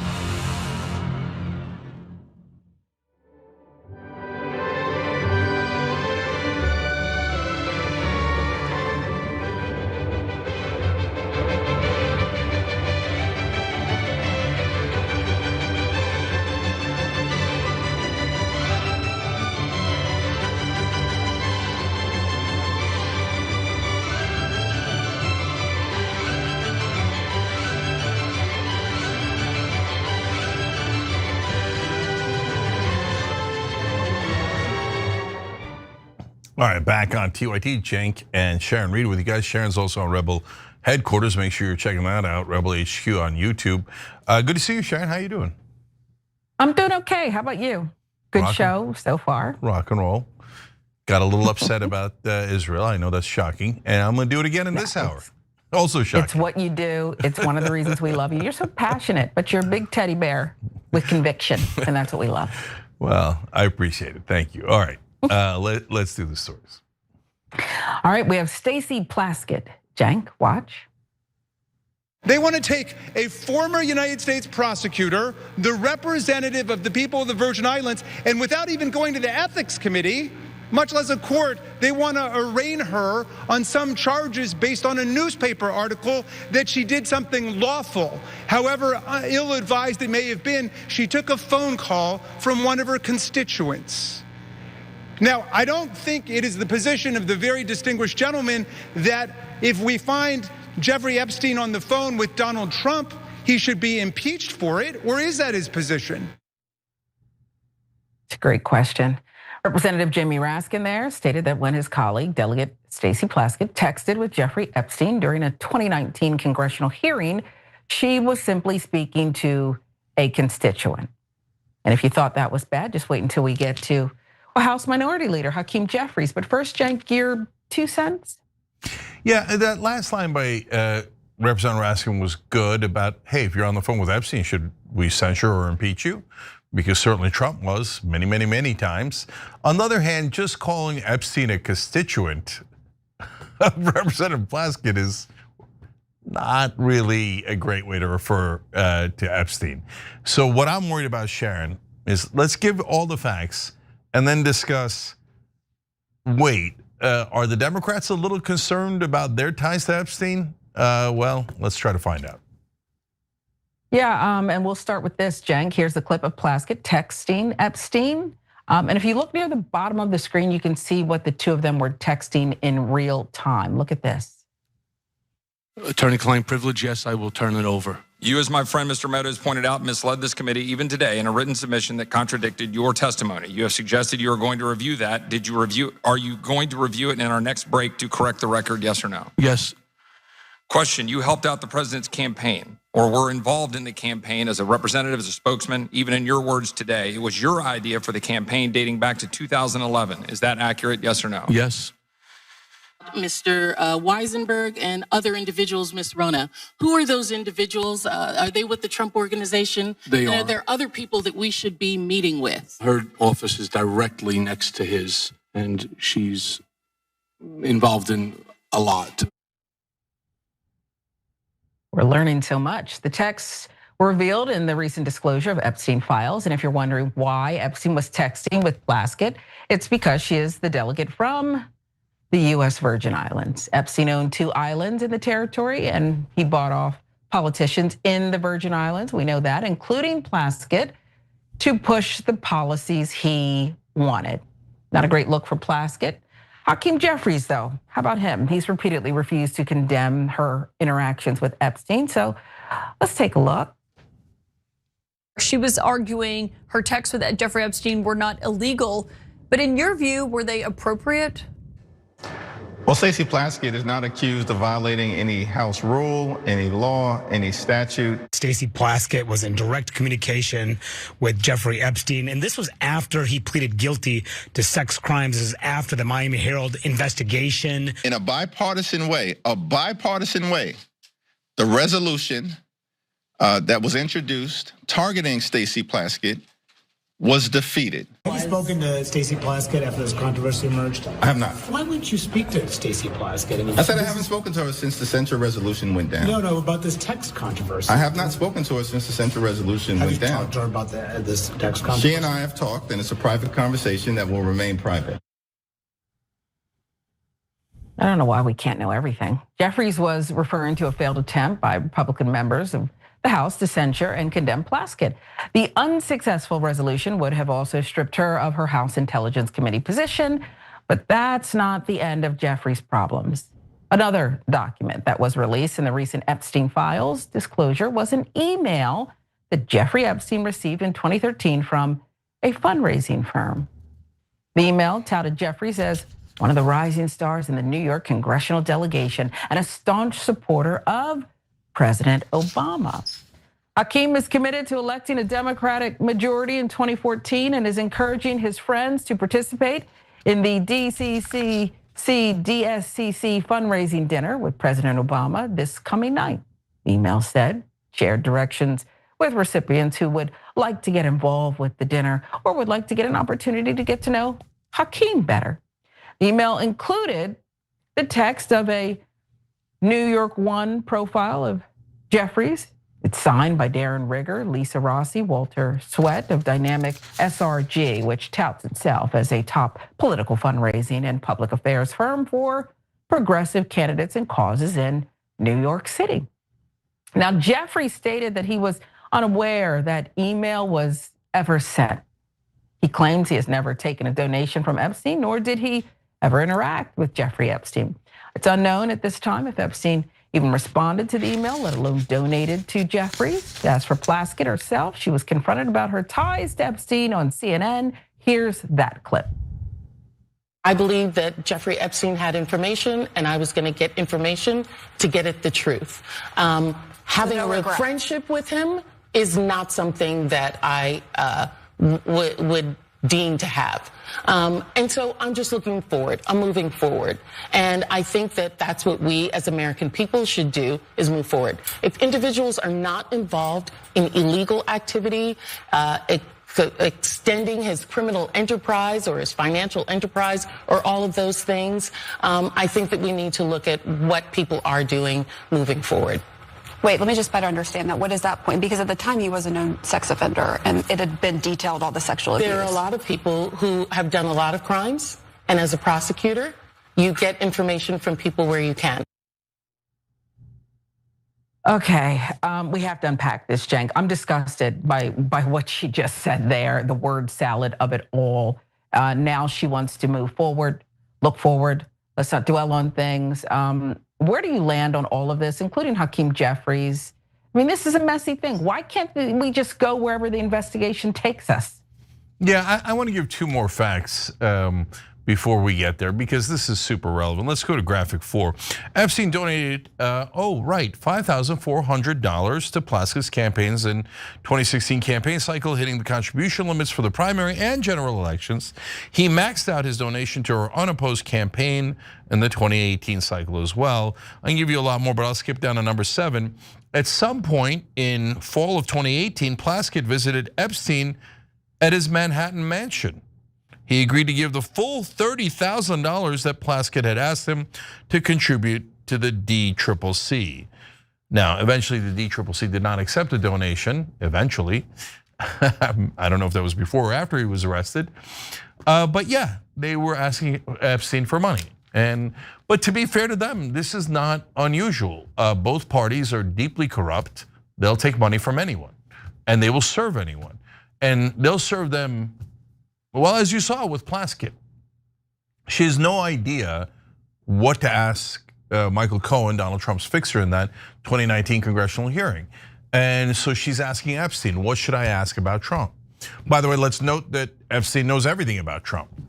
I mean, theoretically, they'd broken off their relationship, what, like 15 years ago or so? But he's like, he knows about her assistant, he knows everything. Is that because they had a relationship all the way up to 2011, where one of the emails from Epstein says, oh yeah, he was over at my house for a couple of hours, by the way, with Virginia Giuffre, Trump was? Could be that they remained friends for a long time since then. Could it be that Jeffrey Epstein is with an intelligence agency, and hence he knows everything there is to know about Donald Trump? And he's now feeding it to the politicians in an effort, in that case, to damage Trump. And you see in the emails constant conversations with him, and by the way, hilariously, journalists like Michael Wolff, there's a reporter from the New York Times, and they're all talking about how do we work together, and should we damage Trump, should we not damage Trump? Who's we? Who's we? That's super weird, okay? So then in this case, Plaskett takes a whole bunch of money. She gets this question, okay, ask him about Rona. She's like, is that an acronym? And then she says, Miss Rona. Rona's the first name. She's just verbatim regurgitating her donor's requests, let alone the fact that the donor's Jeffrey Epstein. And then at the end, the donor texts back, good work. Good work, puppet. Yeah. No, you're not allowed to say that as a trope. That was literally puppeteering. So don't do the trope. Okay, ask this, say that. Good job, puppet, okay? So no, Plaskett, useless. Get rid of her, the voters. Obviously, what a terribly corrupt person. I'm not interested in anything else. Oh, it's not like we were friends or whatever she said with that word salad. You went to his Manhattan mansion after you knew that he was a predator to ask for money. And then you did whatever he asked you to do, including using up all your time to ask his questions of the witness in front of Congress. No, I mean, for a lot of Democrats don't understand, especially in the old days, now it's getting much, much better.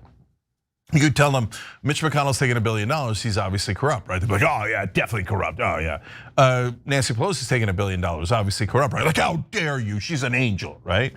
And so I hope we're past that, right? You guys begin to see, almost all of them take the money, and almost all of them work for the donors.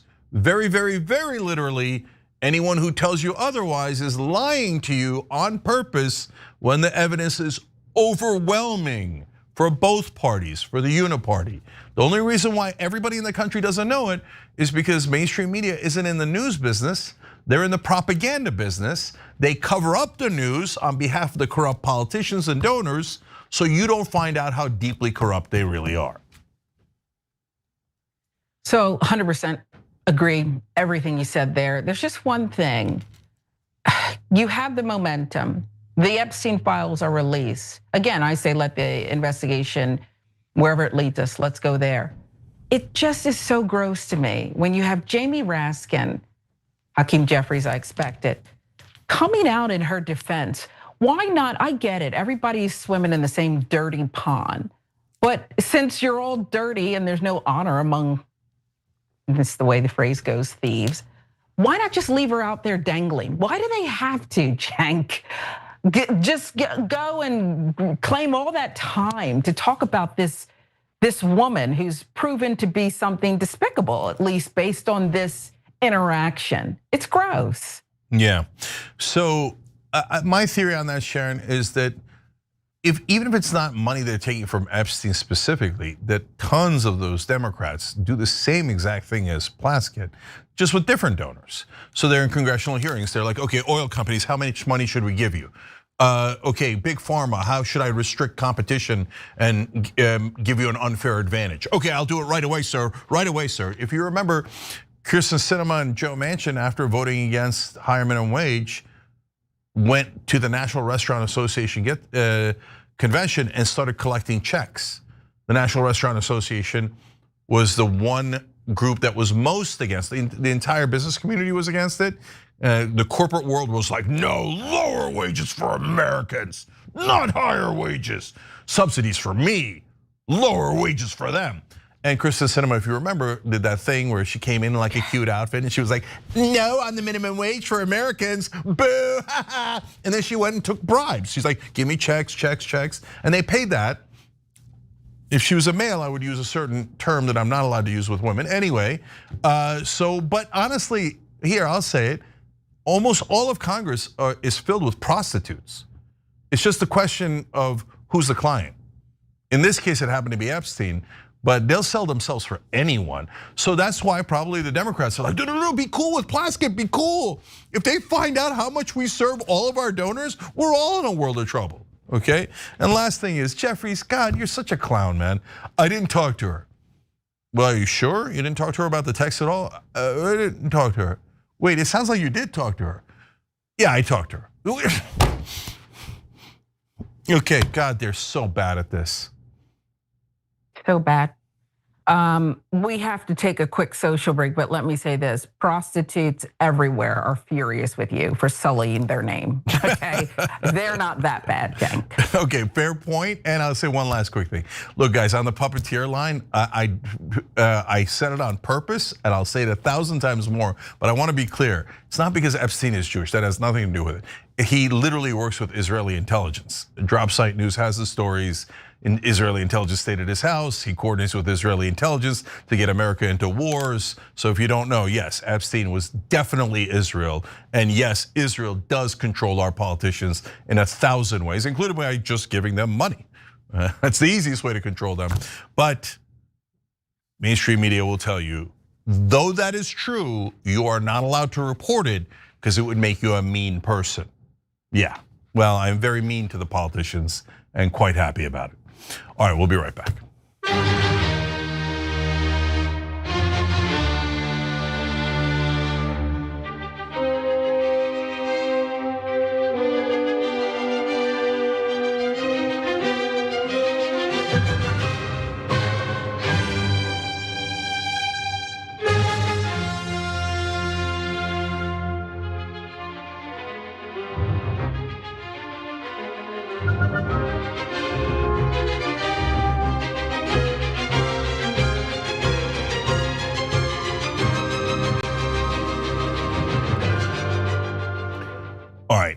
TYT.com members. Driver Dragon says, my 5-year-old gives better excuses after raiding the cookie jar than the Democrats can for the obvious corruption. Yeah, I agree with that. Because 5-year-olds can be quite clever, okay, as opposed to Democratic politicians. Scuff Meta says, birthday shout out to me and my twin brother Casey, 37 years old and progressives for life. Love my TYT fam. Happy birthday. Yeah, to everyone involved. You crazy? That's fun. Great, super happy to have it. Rob3 Transfer says, you can tell when Jeffries is saying something unimportant when he has to say it twice, which is most of the time. Yeah, he does do that all the time, you're right. Meowser's clause that established me out, right, saying, how old does a book have to be to entitle you to specific land? Can I write a new book promising Hawaii to myself and take it after a couple of years? Look, here's a different way that I say that. The Israelis say, no, God promised it to us. We had it 2,000 years ago. We had it, so it's ours. The Turks had it just a couple hundred years ago, not even. We had it, what? Yeah, like just a tiny bit outside of 100 years ago. That's it, it's ours. That's it, we're gonna ethnically cleanse the Palestinians and the Israelis and take it all back. You said Israelis! You can't ethnically cleanse the Israelis. Ethnic cleansing is only for dirty Arab Muslim Palestinians. That's totally fine and legitimate. You shouldn't even criticize it. But you said Israelis. I mean, you see how absurd this is? No, it's not the Turks' land because they had it 120 years ago. It's not the Jews' land because they had it theoretically 2,000 years ago. It's not even true, but anyway. All of these obvious propaganda points, how do people not see it? It's such obvious propaganda. We are a special ally. What does that mean? You owe us. Why? Why do we owe you? We're allowed to do a genocide. Why? No one is allowed to do a genocide. But it's not a genocide. We just keep murdering them and then taking all their land. But don't say that. You are not allowed to say that. That makes you a hateful person if you report the news. All right, anyway, Sean Tucker, right, said, what the F is Cenk talking about? You don't see a point in reminding the military not to obey an illegal order when they already have? You're damn right I would say the same thing about a Democrat, or do you forget your own criticism of Obama's airstrikes? So Sean, I believe you that you would be principled like that, and we were. We called out Obama's drone strikes that were illegal. And you know how many other Democrats did? Zero. Right? How many of the online shows called it out? I don't know, maybe a couple. I assume Democracy Now! Did. Anyways, okay, but I hear you, brother, I hear you. So I believe you that you would be principled on that. Next, TYT reporter says, I was in the military, you don't have to resign, you can just outright refuse the order. You also cannot resign from the military, that's not a thing you could do for any enlisted person. So thank you for the clarification. My bad on not knowing exactly that particular second rule that you mentioned there. And that's important to the story, so thank you. I love doing the show with you guys. IDK Anymore says, that video tells me let the Democratic Party race begin. This is a feeler video that blew up as they had hoped. So yeah, maybe they did it for political reasons in their own campaigns, and I'm out of time. We'll be right back.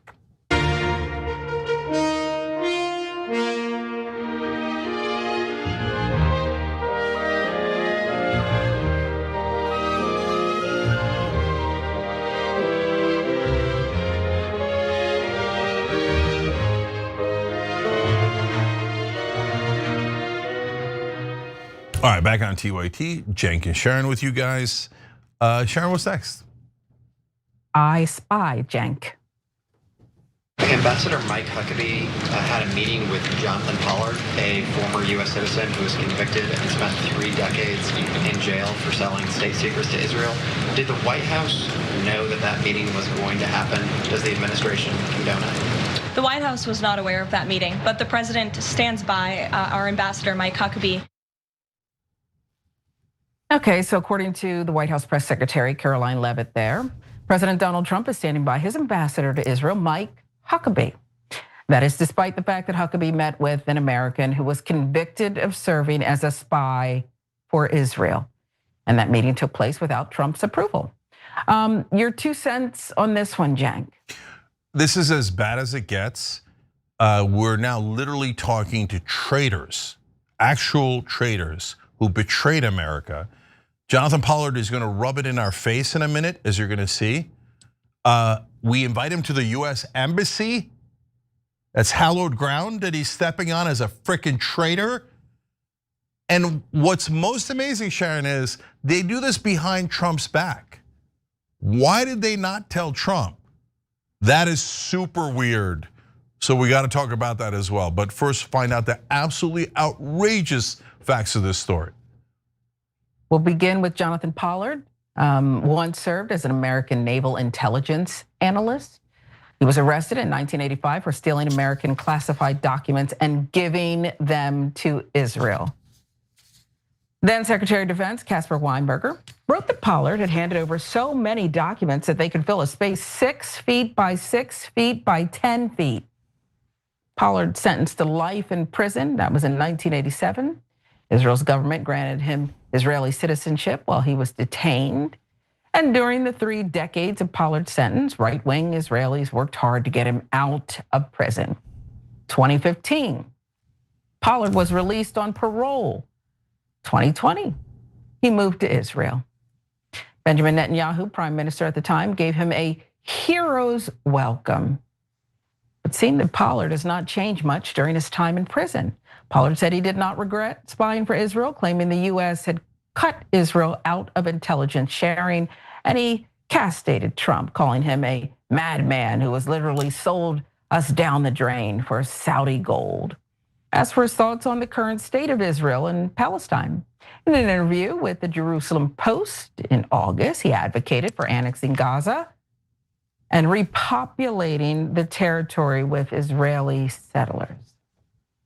Huckabee's meeting with Pollard, which took place in July, freaked out not only the Trump administration, but even the CIA. White House was not aware of the meeting in advance, according to a White House official. 2 people briefed on the matter. White House official also said that senior officials there were alarmed when they learned it had taken place. The meeting was kept off Huckabee's official schedule, that according to 2 anonymous US officials. The fact that it occurred alarmed the Central Intelligence Agency's station chief in Israel, 3 of the officials said. We may never know what was actually discussed in that meeting. We may never know. Pollard said simply, it was a friendly meeting. I bet. Pollard also said there were, quote, a lot of things that came up in conversation with the ambassador, but he declined to elaborate. As for Huckabee, in a statement, US Embassy said Huckabee had meetings with numerous people. As a matter of general policy, we do not comment as to the content of conversations. It's worth noting that over a decade ago, Huckabee was lobbying for Pollard to be released. We should also let you know that Huckabee's senior advisor, David Milstein, was present in the meeting as well. That would be Mark Levin's stepson. So there's so much to unpack here, and the fact that, I guess first off, Cenk, that Trump is standing by him, even though the president was cut out of everything. This is kept off of an official schedule. They're doing whatever they want, and he's got to sign off on it, apparently. Who's in charge here? Yeah, there's so many amazing parts of the story. First of all, I think Trump should double his Secret Service. And if you think that's wild, hold on. We're gonna talk about it. Second of all, Bill Clinton, old story about him comes into play with Jonathan Pollard, where Israel tried to blackmail him. It's amazing. Did you know that? Okay, but before I get to any of that, let me read you the last quote from Jonathan Pollard in this story in the New York Times. So he said, just as certain members of the Trump administration profess an America First doctrine, I wholeheartedly embrace an Israel First doctrine. Now remember, he was a US naval officer. He was pretending to be an American, but the whole time he was Israel First. And he brags about it now, and he rubs it in our face. I was Israel First the whole time. I couldn't wait to take those secrets of America and betray America and give it to the Israelis. Now look, guys, don't get into dual loyalty stuff and are all Jewish people like that? Absolutely not. This is just a radical spy, okay, and a literal traitor, right? But wait a minute, why are we meeting with this traitor? Why did we bring him to our embassy? This guy to this day says, no, I hate America first. I love Israel first, and I betrayed you for Israel first. He's saying it. And Huckabee's like, oh, that's great. You betrayed America for Israel first. Come on in. Let's do a secret meeting. What in the world is going on? But to me, the fact that Trump didn't know about it and the CIA didn't know about it makes it infinitely worse. What in the world? Okay, so hold on now. When I see this story, I then go, Israel must be upset at something Trump has done, right? So I start looking into it more. And lo and behold, Israel First here in America currently are upset with Trump. The first thing I find is a segment from Mark Levin saying, I can't believe he did a deal with Saudi Arabia. Saudi Arabia is dirty Muslims. You should hate all Muslims. You should only do deals with Israel, right? And he also hates that we did a deal with Qatar. And he's like, Mark Levin literally said, now Israel can't even kill people in Qatar without violating this peace deal that America has. Oh, so what's America gonna do? Defend Qatar if Israel decides to bomb it? Yeah, that's what the deal is. And he's like, well, then we couldn't murder anyone we like in the Middle East. Now we can't murder the Saudis, whatever we want. Outrageous. And then Trump did an arms deal with Saudi Arabia. That's why Mohammed bin Salman was over, F-35s, etc. And Mark Levin and Israel First were outraged. No one else in the Middle East is allowed to have a military. The minute they have a military, Israel attacks them like 1967 and wipes out their air forces. Or they go, oh, they have weapons of mass destruction, Iraq. We made it up, it's a lie.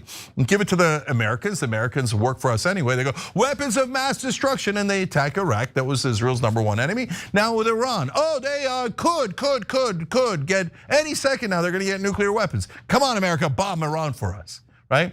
But Trump stopped bombing Iran, and they were already mad about that. Then he forced them into a peace deal. I thought they were gonna take it and run because they already stole half of Gaza. No, infinite greed. So they're like, no, they want to go back in, drop site news reporting. No, they want the other 50% of Gaza. Like Jonathan Pollard's saying, they want to ethnically cleanse all of Gaza, bring in Israeli settlers, and make it part of greater Israel. Okay, so now in that context, what is Mike Huckabee doing, bringing this traitor to our embassy and having a private conversation behind Trump's back when that traitor is part of Israel First and is a far-right activist, not like right-wing in America. Far-right in Israel is genocidal terrorists. And so I don't know if that's even on the political spectrum. So this guy is talking about murdering everyone in Gaza, and Mike Huckabee's like, ooh, I'm all ears. Oh, you don't like Trump? Oh, you calling Trump a madman? That's the president I work for. Guys, I'm not saying like, oh, Trump's great and I'm outraged by this guy's views on Trump. No, why is Huckabee, who's the ambassador for Trump, meeting with a guy who hates Trump and is trying to oppose his policies? Nah, if I was the president, I'd call Huckabee in right now to the White House and go, what the F were you talking about? And if you lie even in one word, I'm not just gonna fire you, I'm gonna have you arrested, and then we're gonna find out real evidence about what you guys talked about. Okay, double, triple Trump's Secret Service. Whenever someone in America opposes Israel, someone of importance, you should be super careful. And if something happens to Trump, look, everybody knows I'm no fan of Trump, but that's policy. Currently, he's the US president. If something happens to Trump, remember this meeting. It is, Sharon, it's beyond outrageous. There is no defensible position here at all. So, but my guess is, and credit to New York Times, great job reporting there. I'm gonna come back to Bill Clinton in a second, but my guess is this will be the last time you'll ever hear about it. It won't be on cable news. Everybody go, oh, beloved Israel, we bow, beloved Israel. Of course, your traitors are heroes. Conspire against us, all you like, with our own ambassador. What is this?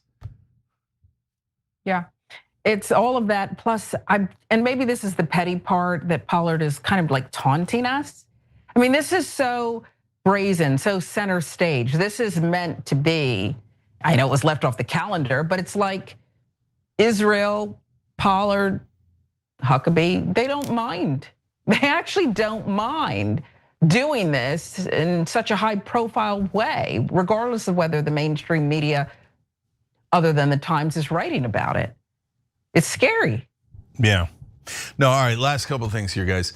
David Milstein, as Sharon told you, is a stepson for Mark Levin. What a coincidence. And so Israel First brings our US ambassador to the King Israel First, Jonathan Pollard, right? And I don't know if they bowed to him. By the way, Huckabee, you should be careful about secret meetings at embassies. How'd that work out for Jamal Khashoggi? Oh no, that was Saudi Arabia. The Israelis would never kill anyone. With 70,000 dead in Gaza right now, let alone 9 Americans dead, let alone 241 journalists dead, etc. But I'm sure. Anyways, so now that brings us back. By the way, if Milstein or Huckabee did something wrong there, they should definitely be arrested and there should be significant consequences. We're talking about a core betrayal of this country. Okay, you don't have secret meetings with the most radical terrorist traitors in Israel unless you're talking about something wrong. You don't go there and go, oh yeah, what did you think of the football game last night? That's not why they met. Okay, last things about Clinton, as I promised you. Ryan Grimm reminding us on Drop Site News that there was credible reporting, a book that reported on it, etc. That during the Clinton-Lewinsky affair, the Israelis told Bill Clinton, we have tapes of you and her having phone sex. And then what did they want in return? They wanted Jonathan Pollard released. So the Israelis already have a history of blackmailing our presidents. How are they in any way, shape, or form an ally? No, they're not our ally. Jonathan Pollard's our enemy. And they're constantly blackmailing our politicians. And they had Jeffrey Epstein, they work with Jeffrey Epstein. Jeffrey Epstein is in the emails talking about how we should get America to bomb Syria and Iran on behalf of Israel. And then he has Israeli intelligence over it. He has a former prime minister of Israel over 30 times. So no, these people are not our allies at all. They're our enemies. And so what Israel did with Clinton was they said, oh, we had those tapes. Now we really would like Jonathan Pollard released immediately, okay?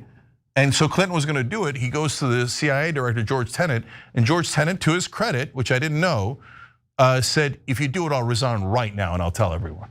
So Clinton was like, God damn it. And the Israelis said, oh, that's okay, Mr. President. We had already destroyed those tapes. Wink. Sure they had. Sure they had. They still have it now, okay? How did Israel get tapes of our president, private phone conversations? And after that happened, why did they continue to be called an ally? After they shot at the USS Liberty, after they've done endless things, why did we still give them $300 billion of our money? And now we're meeting with the goddamn traitors? Nah, this is not an ally at all. And by the way, if you're wondering, how did Pollard wind up in Israel? He was supposed to serve a life sentence. Well, Clinton tried really hard, but his sentence was not over, and Tenet promised to resign, so he couldn't do it. So then they went to Obama, pressured Obama, and Obama released him on parole. And then he was not allowed to leave America, right? Because that was part of the conditions of his parole. Then Trump came in and said, oh no, you're free to go to Israel. We're so sorry that we didn't serve Israel more, beloved traitor. Well, how'd that work out for you, Trump? All these dogs of Israel constantly serving a different country. How did it work out for you guys? Now, that same guy that Trump helped release is in Israel working with our ambassador on God knows what. But we do know currently Israel First is upset at Donald Trump. Minimum double his Secret Service, minimum. All right, we'll be right back.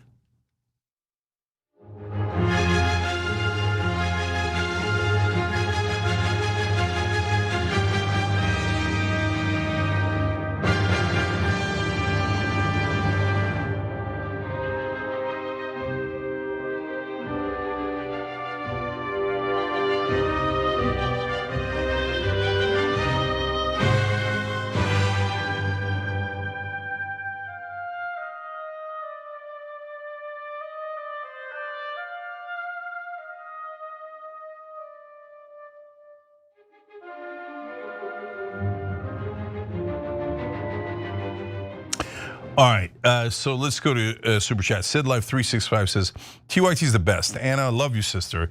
I made a dua for you and Cenk to protect you both. I remember when both Anna and Cenk cried on live stream for Palestinians. It meant so much to me. I cried with you both. Again, thank you, brother, for saying that. And dua means a prayer. Sometimes people get freaked out by Arabic words. Like, oh, Allah sounds so scary. It just means God. That's all it means. It's a literal translation, right? Dua just means prayer. It's a literal translation. Okay, Mikey3343 says, does this mean QAnon was right? It kind of seems like there's a ring of elite pedophiles running the government. Now that would be a hell of a thing if it turned out they were right all along, right? No, but you remember, Mike, they said a million other things that were not even anywhere near true, let alone the pizza thing and the basement, and there was no basement, and the guy goes to shoot him up, etc. But are there pedophiles? Yeah. Are they being protected by our government? Yes, they are. Why? Probably because the guy who arranged it was Israel, was Mossad. So if Israel does it, we all have to bow down. And if you don't bow down, you're a Jew hater and your life should be ruined. Bow, okay? I'm not gonna bow. I don't know what they're gonna do to me, but I'm never gonna bow, okay? Replicant Android K says, Palestinian authorities has to sign an immediate deal with other Muslim countries that Palestinian families has to be equipped with self-defense weapons. The very reason why Hamas was formed in the 80s is because of illegal self-hate settlers. Okay, yeah, so like you're saying, well, the Palestinians should be armed so because they have a right to self-defense. And here in America, we would actually agree with that. We always think that if people have a right to self-defense, asterisks, unless they're Palestinians, Arabs, or Muslims, in which case they must submit to being slaughtered by the Israelis, and they have to be allowed to be murdered endlessly, tens of thousands of them, including tens of thousands of children. But if they ever dare fight back against the beloved, mighty Israelis, they'll be called terrorists and murdered even more. No, the Palestinians have no right to self-defense, according to the American government. They must submit to their endless slaughter. Otherwise, they hate Jews. As you can tell, I'm back to being increasingly frustrated with the fact that our government is run by a completely different country, and it's not arguable. It's not arguable, okay? Mr. Scruffy04 says, hate what Trump is doing, but how would a regular troop know if the order was illegal? Seems like a resignation would be a better action than refusing to follow an order. As one of our other members pointed out, if they're enlisted, they might not be able to do that. But generally, I agree with you. That's the point I made. Rio Ral says, I see nothing wrong with the video of the Democrats against Trump, especially when the US Coast Guard just declared swastikas and nooses are not hate symbols. Okay, and so that's such an interesting story too, and I'm so glad you said that. So criticizing Israel is anti-Semitism, but drawing swastikas is not anti-Semitism. They don't care about Jews at all. All they care about is Israel because they're bribed and blackmailed by Israel, period.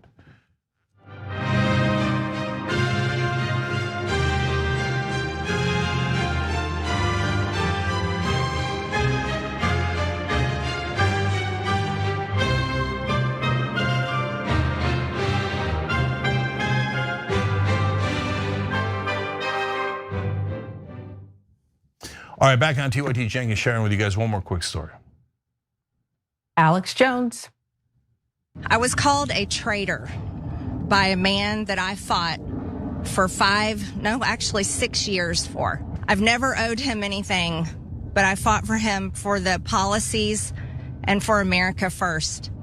And he called me a traitor for standing with these women and refusing to take my name off the discharge petition. Feels a little harsh to call Marjorie Taylor Greene a traitor because I remember she was fighting the tough fight. The main thing was she released text messages was the Epstein thing.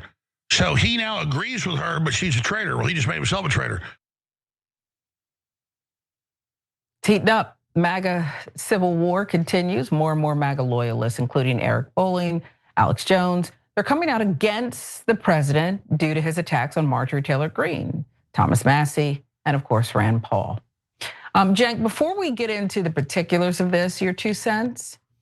Yeah, because even Alex Jones has enough sense to realize, of course, Marjorie Taylor Greene is being true MAGA and Donald Trump isn't. We can tell you based on the policies. But when even Alex Jones thinks you might have gone too far, yeah, probably went too far. A little bit too far. We've been reporting for the past weeks. Trump has been going to war with any Republican congressman who goes against him in one way or another. And his main targets have obviously been Marjorie Taylor Greene, Thomas Massie, Rand Paul. For example, on Truth Social, he called MTG a traitor, as you heard. Disgrace to our great Republican Party, he goes on to say there. Went after Thomas Massie and his recent marriage after his first wife died. Check that out. Sometimes referred to as Rand Paul Jr. He always votes against the Republican Party. His wife will soon find out that she's stuck with a loser. Wow. He's called Rand Paul a nasty little guy and a sick wacko. Now Alex Jones is warning Trump that these attacks aren't helping the MAGA movement, but hurting it. Listen. Why would Trump and Marjorie Taylor Greene take a relationship that was really kind of made in heaven? It was perfect. She's a congresswoman, powerful congresswoman from Georgia, the state you need. You need the support of those folks in the midterms, and they have a huge fight. Trump is not God. We are big supporters, but we're not Democrat cult members where we don't question things. When we think something's wrong, we might be wrong too, but we're going to speak out about it. So you have these white pillars that say, you said on my show, I totally agree with you, don't ever question Trump, he's God. You're a traitor if you do. Then you have the black pillars that say, oh, he's a traitor, we're all screwed. No, he's the best shot we've got to save in this country and the world right now. So when I criticize Trump, it is from a place of love, and he's our lifeboat here, trying to get him back on track. So in the MAGA Civil War, stop attacking Massie, stop attacking Rand Paul, stop attacking MTG, and because it doesn't help him in the end, and it doesn't help them, and it doesn't help America. So you heard him, Cenk. Embrace the MAGA love. The form of love means we question you, we speak out when we don't agree. Yeah, so look, that's easy and makes sense. And we criticize Obama from the left. I got into a lot of trouble at MSNBC for doing that. That's what anybody who cares about policy would do. And so who's got the more MAGA policies? Well, MAGA wanted to release Epstein files. Marjorie Taylor Greene wanted to do that. Trump was against it. MAGA is America first. Trump is Israel first. Marjorie Taylor Greene's America first. On and on it goes. So everybody knows that they have the actual MAGA positions, and Trump is betraying his voters. So, but even Alex Jones, there's like a little bit of a, I don't want to say P word, but like super weak. Like, oh, we love Trump, but. Why don't you tell people the reality? He's not doing any of those policies. Anti-war, he's not anti-war, he's pro-war. And who gave him the idea for Marjorie Taylor Greene? Laura Loomer, she's been bragging about it for the whole week. Like, I made him say it, Israel first, woohoo, right? And so, if you remember, Marjorie Taylor Greene has never been accepted by the Trump inner circle, ever. Like, there was talk about how she might maybe be vice president this time around. They never even entertained it. They never had her on any list. They've never been nice to her in any way, shape, or form. Always on the outside, always pushing her out. No to the Senate run, no to the governor run, no to everything, right? So like you could say, oh, well, maybe she's a radical, there's a chance that they're gonna lose a seat, blah, blah, blah. They back a lot of radicals. He backed Herschel Walker. Herschel Walker has 12 personalities and one of them is a serial killer, okay? And he backed him, but not Marjorie Taylor Greene. I have a new theory on that, because Marjorie Taylor Greene is actually America first and not Israel first. So Trump's inner circle is like, no, not her, call her a traitor. And Trump's like, yes, sir, of course, sir. Marjorie Taylor Greene. And to be fair to Trump, not because he's just being yes, sir, but because he thinks she insulted me. I took out a lot of money from the Israelis. So it's just when Trump says good, it's good, okay? Marjorie, remember, Israel's better than us.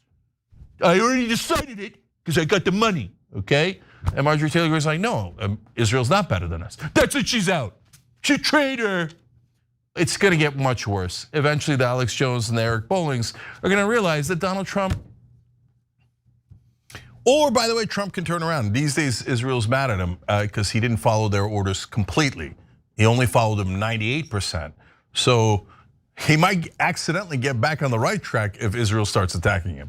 So cross your fingers. But for now, there's no question who's more MAGA. Donald Trump is just like the establishment, did every single thing the Uniparty is in favor of. He's been doing it. So it does not lack clarity. And that's why Alex Jones is like, this is uncomfortable, but stop attacking people who are actually honest. That's true. It's all love. It's all love. MAGA love. Yeah. All right, Sharon, you're awesome. Everybody's going to check you out on Rebel HQ. That's obvious. Okay. Appreciate you, Jen. Thank you so much. Looking forward to the interviews. You too. And then when we come back, there's Move On has a new campaign. It's against Chuck Schumer. Interesting. That doesn't happen that often.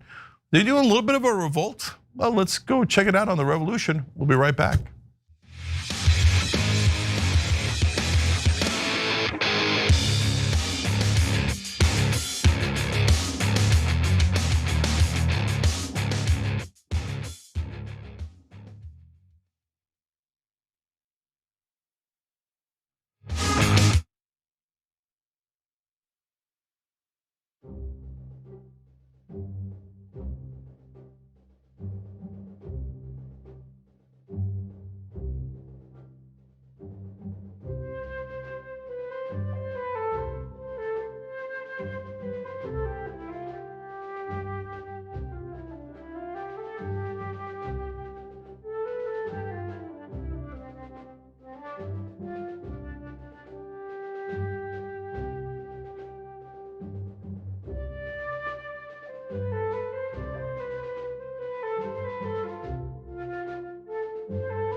All right, back on TYT. We're going to do Revolution here, but I want to give a quick shout out to all these beautiful people who just donated gift memberships on YouTube. For the rest of you guys, Fat Satter, Box, Sid Life 365, and Lady AF all gifted $5 apiece. You guys are American heroes. Misunderstood at 103 said all electronic devices need to be banned from the House, Senate, all places during lawmakers or policy discussions, including courtrooms, except transcriptionists. And that is referring to Stacey Plaskett taking orders from Epstein on what to ask during congressional hearings. But also, I hope Stacey Plaskett didn't get any pagers from Jeffrey Epstein. All right, now let's move on to our guest. Joel Payne is the chief communications officer at Move On. They're a left-wing group, and he's one of the lead organizers of the No Kings rallies. So it is curious and interesting to see that they're doing a petition against Chuck Schumer, the leader of the Democrats in the Senate. Well, the so-called leader. Joel, welcome to the show, brother. Cenk, good to be with you. Good to have you. All right, so look, I love it, but tell me why Move On's doing this. Well, look, our members are folks who are just tired of not having people in Washington, D.C. who understand the fight and understand how to fight, understand how to pick a fight, and how to win a fight. Democrats had the wind at their backs coming off of the last election day a few weeks ago. They had all the political leverage, and with the leadership of Chuck Schumer, decided to cash that in to make another deal with Donald Trump. And we don't think that that served our members. We don't think that that served the public more broadly. And we also think that reinforces bad instincts of Donald Trump to continue doing awful things that harm the American people. And so we felt like after March, where we decided to try to work with leadership to try to give them an opportunity to learn from those mistakes. We thought that maybe this time around the outcome would be different. It wasn't, and we went to our members, asked them if they still felt confidence in this leadership team, and they didn't. And so we followed our members, and we decided to publicly share our member sentiment. All right, excellent. I love that you're responsive to your members. That's really important. So and by the way, you could find the petition at moveon.org, and I would encourage you to sign it. So there it is. And so this is obviously about the shutdown, and then the 8 Democratic senators said, we don't need to premiums to be not doubled, or we trust the Republicans. I hear they're going to do it after the shutdown.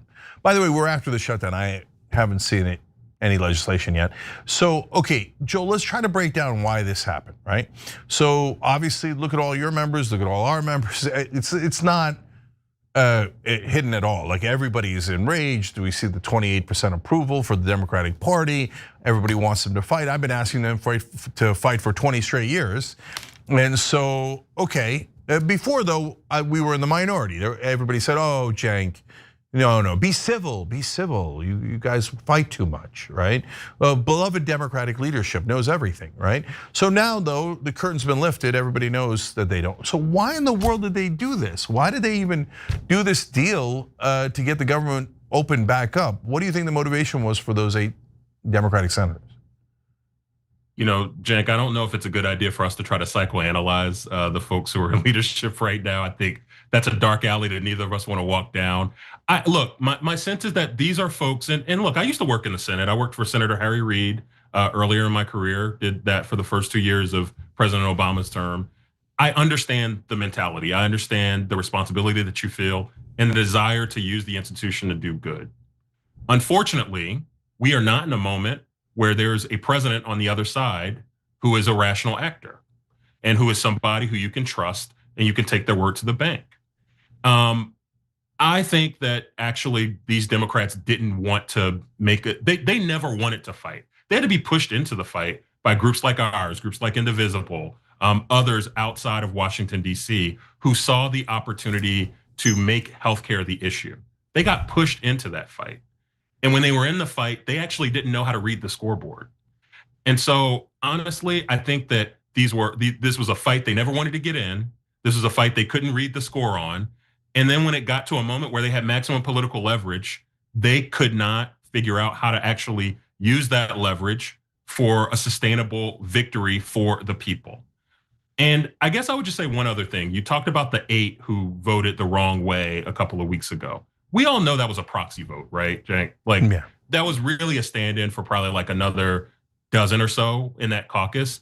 And yes, Chuck Schumer is the wrong leader for this moment, but that caucus itself needs to change. We got to get fighters in there. We got to get people who actually see the opportunity, people who will follow the lead of folks who are good fighters, like a Chris Murphy, like a Chris Van Hollen, like many other people in that Senate caucus on the Democratic side who actually want to throw a punch politically and who actually want to do something for people back at home and don't, they want to be a live body. And so we've actually, beyond just changing leadership, we've got to get a caucus that knows how to fight on that Senate side as well. Yeah, that's the core issue, and I want to come to that in a second. First, I want to back up what Joel's saying, because the 8 that voted to vote with the Republicans, none of them face an election in this cycle. That's not an accident. That's called rotating villains.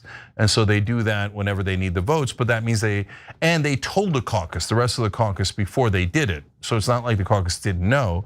And Schumer knew, and he gave him a wink and a nod. That's why people are saying Schumer's got to step down from leadership, because it was obviously approved by Schumer, while he himself voted no, but that's a show vote.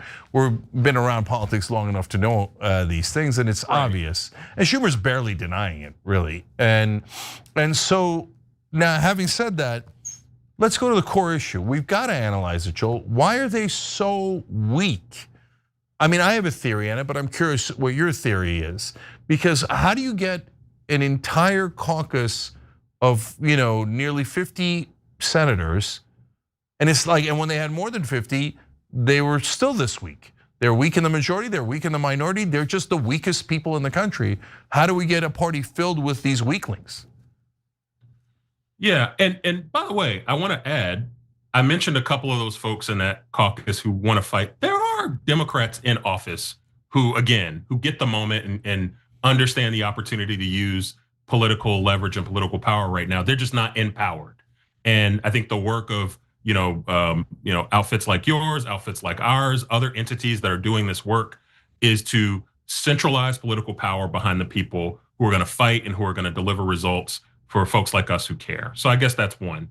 In terms of why, I have a theory. My theory is, and Chuck Schumer has given voice to this. I think it was the New York Times interview he did earlier this year where he talked about how, if we get Trump's number down to a certain point, then the Republicans will go back to being what they were, 5, 10, 15 years ago. And I think that there's this story that a lot of elected Dems like to tell themselves is that what's going on right now, the Trumpification of the Republican Party, it will reverse itself, right? It will go back to something that's more familiar to what they used to experience at a certain point. And that's just delusional. Look, whenever Donald Trump is off the political scene, Trumpism is going nowhere. And the Republican Party that's presented to us right now is probably going to be the one that's presented to us politically for the rest of your and my lifetime. And I think that the Democrats who have deluded themselves into thinking that something is going to go back to what it used to be are probably the ones who think we can make a deal and we can trust these folks. And the ones who understand that what's going to emerge on the other side of this is going to have to be transformed and different are the ones who know that we've got to fight our way through the moment we're in. Okay, make sure you sign the petition, moveon.org. But I want to keep going here because look, you're a nicer and more credible guy than I am. I'm off the streets, right? I'm a bad guy. I'm a radical, right? I'm out here in the woods. And I've been telling folks that the Democratic politicians suck, and they do suck. And yeah, they've got Chris Murphy, Chris Van Hollen. You're right about that. But the chance of them picking Van Hollen as leader is terrible. No chance, none. He doesn't back Israel, so there's no chance at all. You have to be absolutely loyal to Israel in order to get that position. So already, there you go. You're going to have a weakling. There's no question. Someone who asks a different country for orders before they even act. So as you can see here, I've got no respect for them at all. And the next leader will be also pathetic. Dick Durbin was the second guy. Dick Durbin is even weaker than Chuck Schumer. There's nothing but wall-to-wall weakness. And Joe, my theory on it is easy. The donors want weaklings. The donors want you to follow their orders. If you're independent, you're not going to follow their orders. No, they're paying you to follow your orders. That's it. So to that point, look, I do think you bring up something interesting here. Remember where this discussion got to towards the end when Republicans were really feeling the pressure. Trump pushed them to go change the filibuster rules. And I do think there is a bit of a bipartisan desire to protect that filibuster for a couple of reasons. One, the establishment likes the filibuster because it makes change hard. It makes people-led, revolutionary ideas harder to push through the system with something like the filibuster in place. So I do think kind of supporting the point that you're making, Cenk, I think there is a vested interest in the establishment leaders who've been there for a long time to go with the flow and to not shake up the system too much. And I imagine that that's a part of what the calculus is here. But listen, it's Chuck Schumer. Yes, he needs to step aside from that role because we do need fresh leadership. But again, to your point, if Chuck Schumer steps aside, then Dick Durbin is not going to be much different. Honestly, Patty Murray's not going to be much different. And these are folks, by the way, who have accomplished a lot in their political career. And you and I, we can define that a little bit differently, but they defined a lot in a different era, or rather, they accomplished a lot in a different era. And it's okay to acknowledge that and to appreciate that and to give these folks a gold watch and say thank you for what you've been able to do at a different time. But the time right now calls for different leadership. It's what our members want. It's what our members care about, and it's what they demand. And I imagine it's what the folks who call in and write into your show are constantly demanding. Fresh leadership that confronts the moment and confronts what Donald Trump and what Republicans are trying to do right now, which is corruption, abuse of power, really taking power out of the hands of the American people and giving it to the oligarchs. Yeah, I just can't not be overly honest and raw, because like the fever is gonna break after Trump. We're gonna go back to the current system. You'd have to be a borderline lunatic to believe that. And or a romantic and an institutionalist to a point where it gets dangerous, and someone who doesn't, again, understand what's different. By the way, be easy on yourself. I think you're a good guy, Jake. So I don't think you're that bad of a guy, man. No, I'm a thug for the voters. I am. Like, so my job is to represent the voters. That's supposed to be their job, right? They're called representatives, right? But they don't represent. Can I bring up something? I mentioned that I worked for Harry Reid. Now, I'm sure you and your viewers maybe have a range of emotions and ideas around Harry Reid, his political beliefs, the things that he fought for, et cetera. But that guy knew how to fight. And I guarantee you, if Harry Reid found himself in a political moment like the one that the Senate leadership on the Democratic side did in the last few weeks and the last few months, not only would he have a plan to keep his caucus unified, to keep them fighting, but he'd have an escape route. Let's you and I say that Schumer, let's say the idea around fighting on the government shutdown was the wrong fight. Let's just entertain that for a second.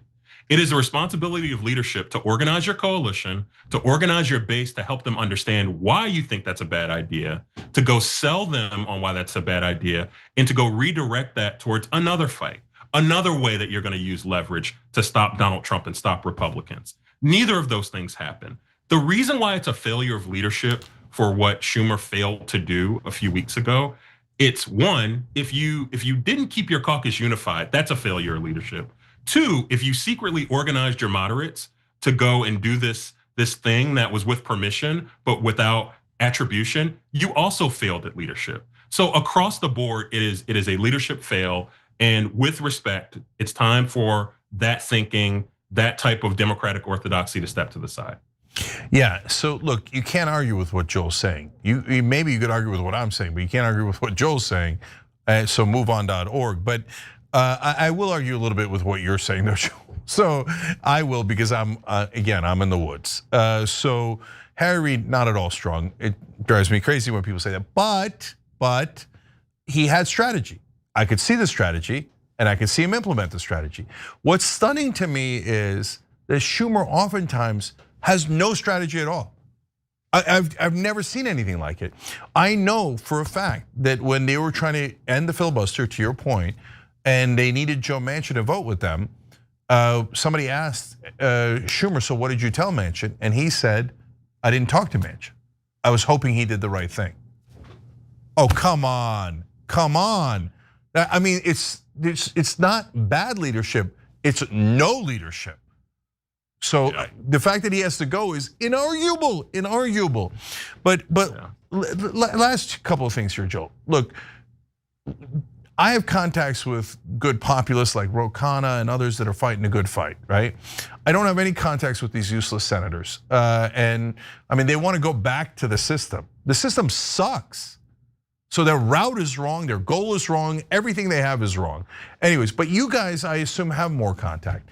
So it's like, I don't know, give me a ray of hope in the context that MoveOn has with these guys. Does anyone get it? Are any of them sentient? Or are they all like on breathing tubes and getting wheeled around like Feinstein? Like, oh, no, this is their vote. Anyway. There's a couple of things. One, look, what you're expressing and what we're hearing from folks, that's all very aligned to what people are experiencing, right? Do these folks see the reality that I see? Do they see that they're flouting the law on a daily, on an hourly basis, that they are locking up people in pickup lines at daycares and locking up people outside of churches, and that they are breaking the law with literally no abandon whatsoever? And so how can you meet that with kind of like a very rational, kind of 2015, 2010 political strategy? Yes, we see it, our members see it, and it's the stuff that we're fighting against. In terms of just our relationship to Capitol Hill, look, MoveOn is an organization that does not answer to Washington, D.C. We're not based in Washington, D.C. Our power is not founded in Washington, D.C. Our power is founded all across the country with our millions of members. We actually have nearly 10 million members across the country, in every congressional district, by the way. And what they do is they speak out, and we give them a platform to speak out. We make sure that they're heard. And so in terms of, special context we have, look, I hate to be the bearer of bad news, but there's no button that any of us can push to change the behavior of these actors in Washington, D.C. Here's the good news, though. The power of the people is proven to be pretty impactful, whether it's 7 million people showing up at No Kings, whether it's the people who showed up on Election Day a few weeks ago. We're seeing that the power of the people cannot actually be overwhelmed by intransigent folks who are politically aligned to you, or by the other side that's trying to silence you. So if the people stand up and if the people fight and speak in unison, the people can have a lot of impact in this moment. And that's very much where our power is founded in. It's founded in the people. It was that way when we were established back in 1998. And it's going to be that way now and going forward. Yeah, look, there's a spectacular case of it right in front of our eyes. Just happened, the Epstein files. Right? That's only the second time I've ever seen people push from the outside and get a result. Right? The other time Think about that. Think about what Ro Khanna did. I mean, Ro Khanna, and I heard you talk about this, Cenk. I mean, the fact that Khanna actually did the bold thing of asking a Republican to do the right thing, and he got him to do it. And then they brought other people on and they organized it and they changed the weather politically. We need more of that. We need more people who will go be bold, do a hard thing, go and ask the question that no one's asking, and then change the public temperature around that. Not just be a victim or be kind of obedient to what the current political winds are, but actually change the political environment and change the political temperature with advocacy and with good faith outreach to everyone who has a self-interest in the right thing happening. I mean, yeah, I'm worried about Ro because he's embarrassing everyone else by taking action and having it work. So I'm worried that they're going to start leaking against them or something and try to get mainstream media to smear him. But just do like Ro. It's not that hard. Just try things. Do a bill for lower drug prices. Do a bill to release the Epstein files. Do a bill to stop bombing Gaza. Just try, for God's sake. It's not complicated. Do your job. Do your job, right? So, okay, but I gotta ask you a super last question, Joel, and I'm springing this on you. It's totally not fair. From now on, I think I'm gonna do this with every guest, but here you go, you're the first. So this segment is technically revolution, right? And what we're saying is, let's all do a non-physical, non-violent revolution against this corrupt system, right? And left, right, center, I don't care, right? I want the corruption to end. I'm so sick of it. I don't mean that I don't care in terms of policy. No, in the policy, I'm on the left. Okay, there's no question about that, right? But at the same time, there's so many policies we agree on. The American people agree on anti-war. We agree on anti-corruption. We agree on paid family leave. We agree on lower drug prices. There's so many things we agree on, right? So what's your sense of, if you had it your way and you could do one thing to help effectuate that nonviolent political revolution that gets the American people back in charge, right? No matter what they believe on the left or the right, what would be the one thing you would do? I'm gonna break your rule and I'm gonna say two things. In the filibuster, term limits.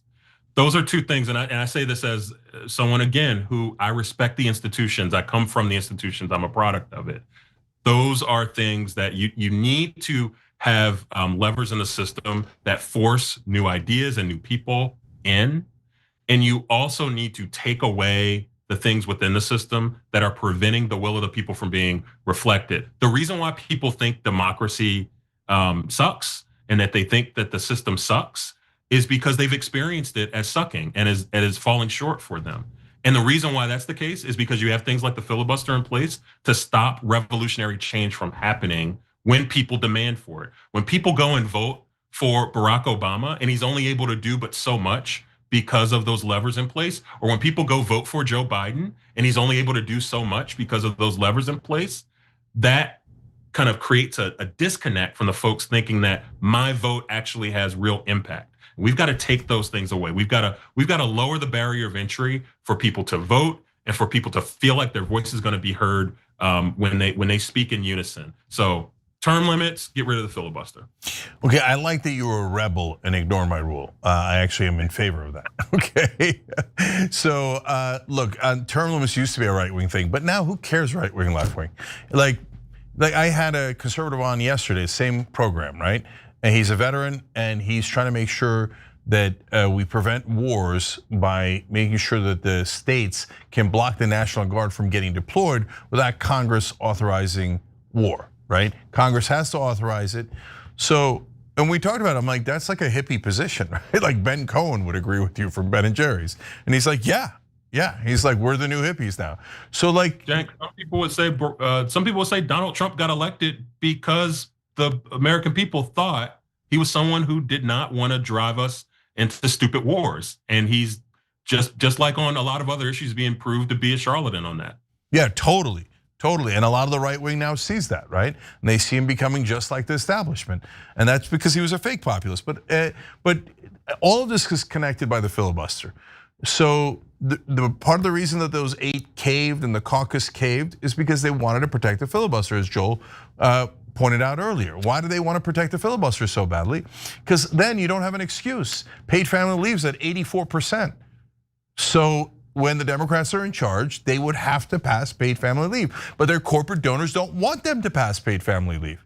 So what's the beautiful excuse both sides use? Don't get me wrong, the Republicans are worse.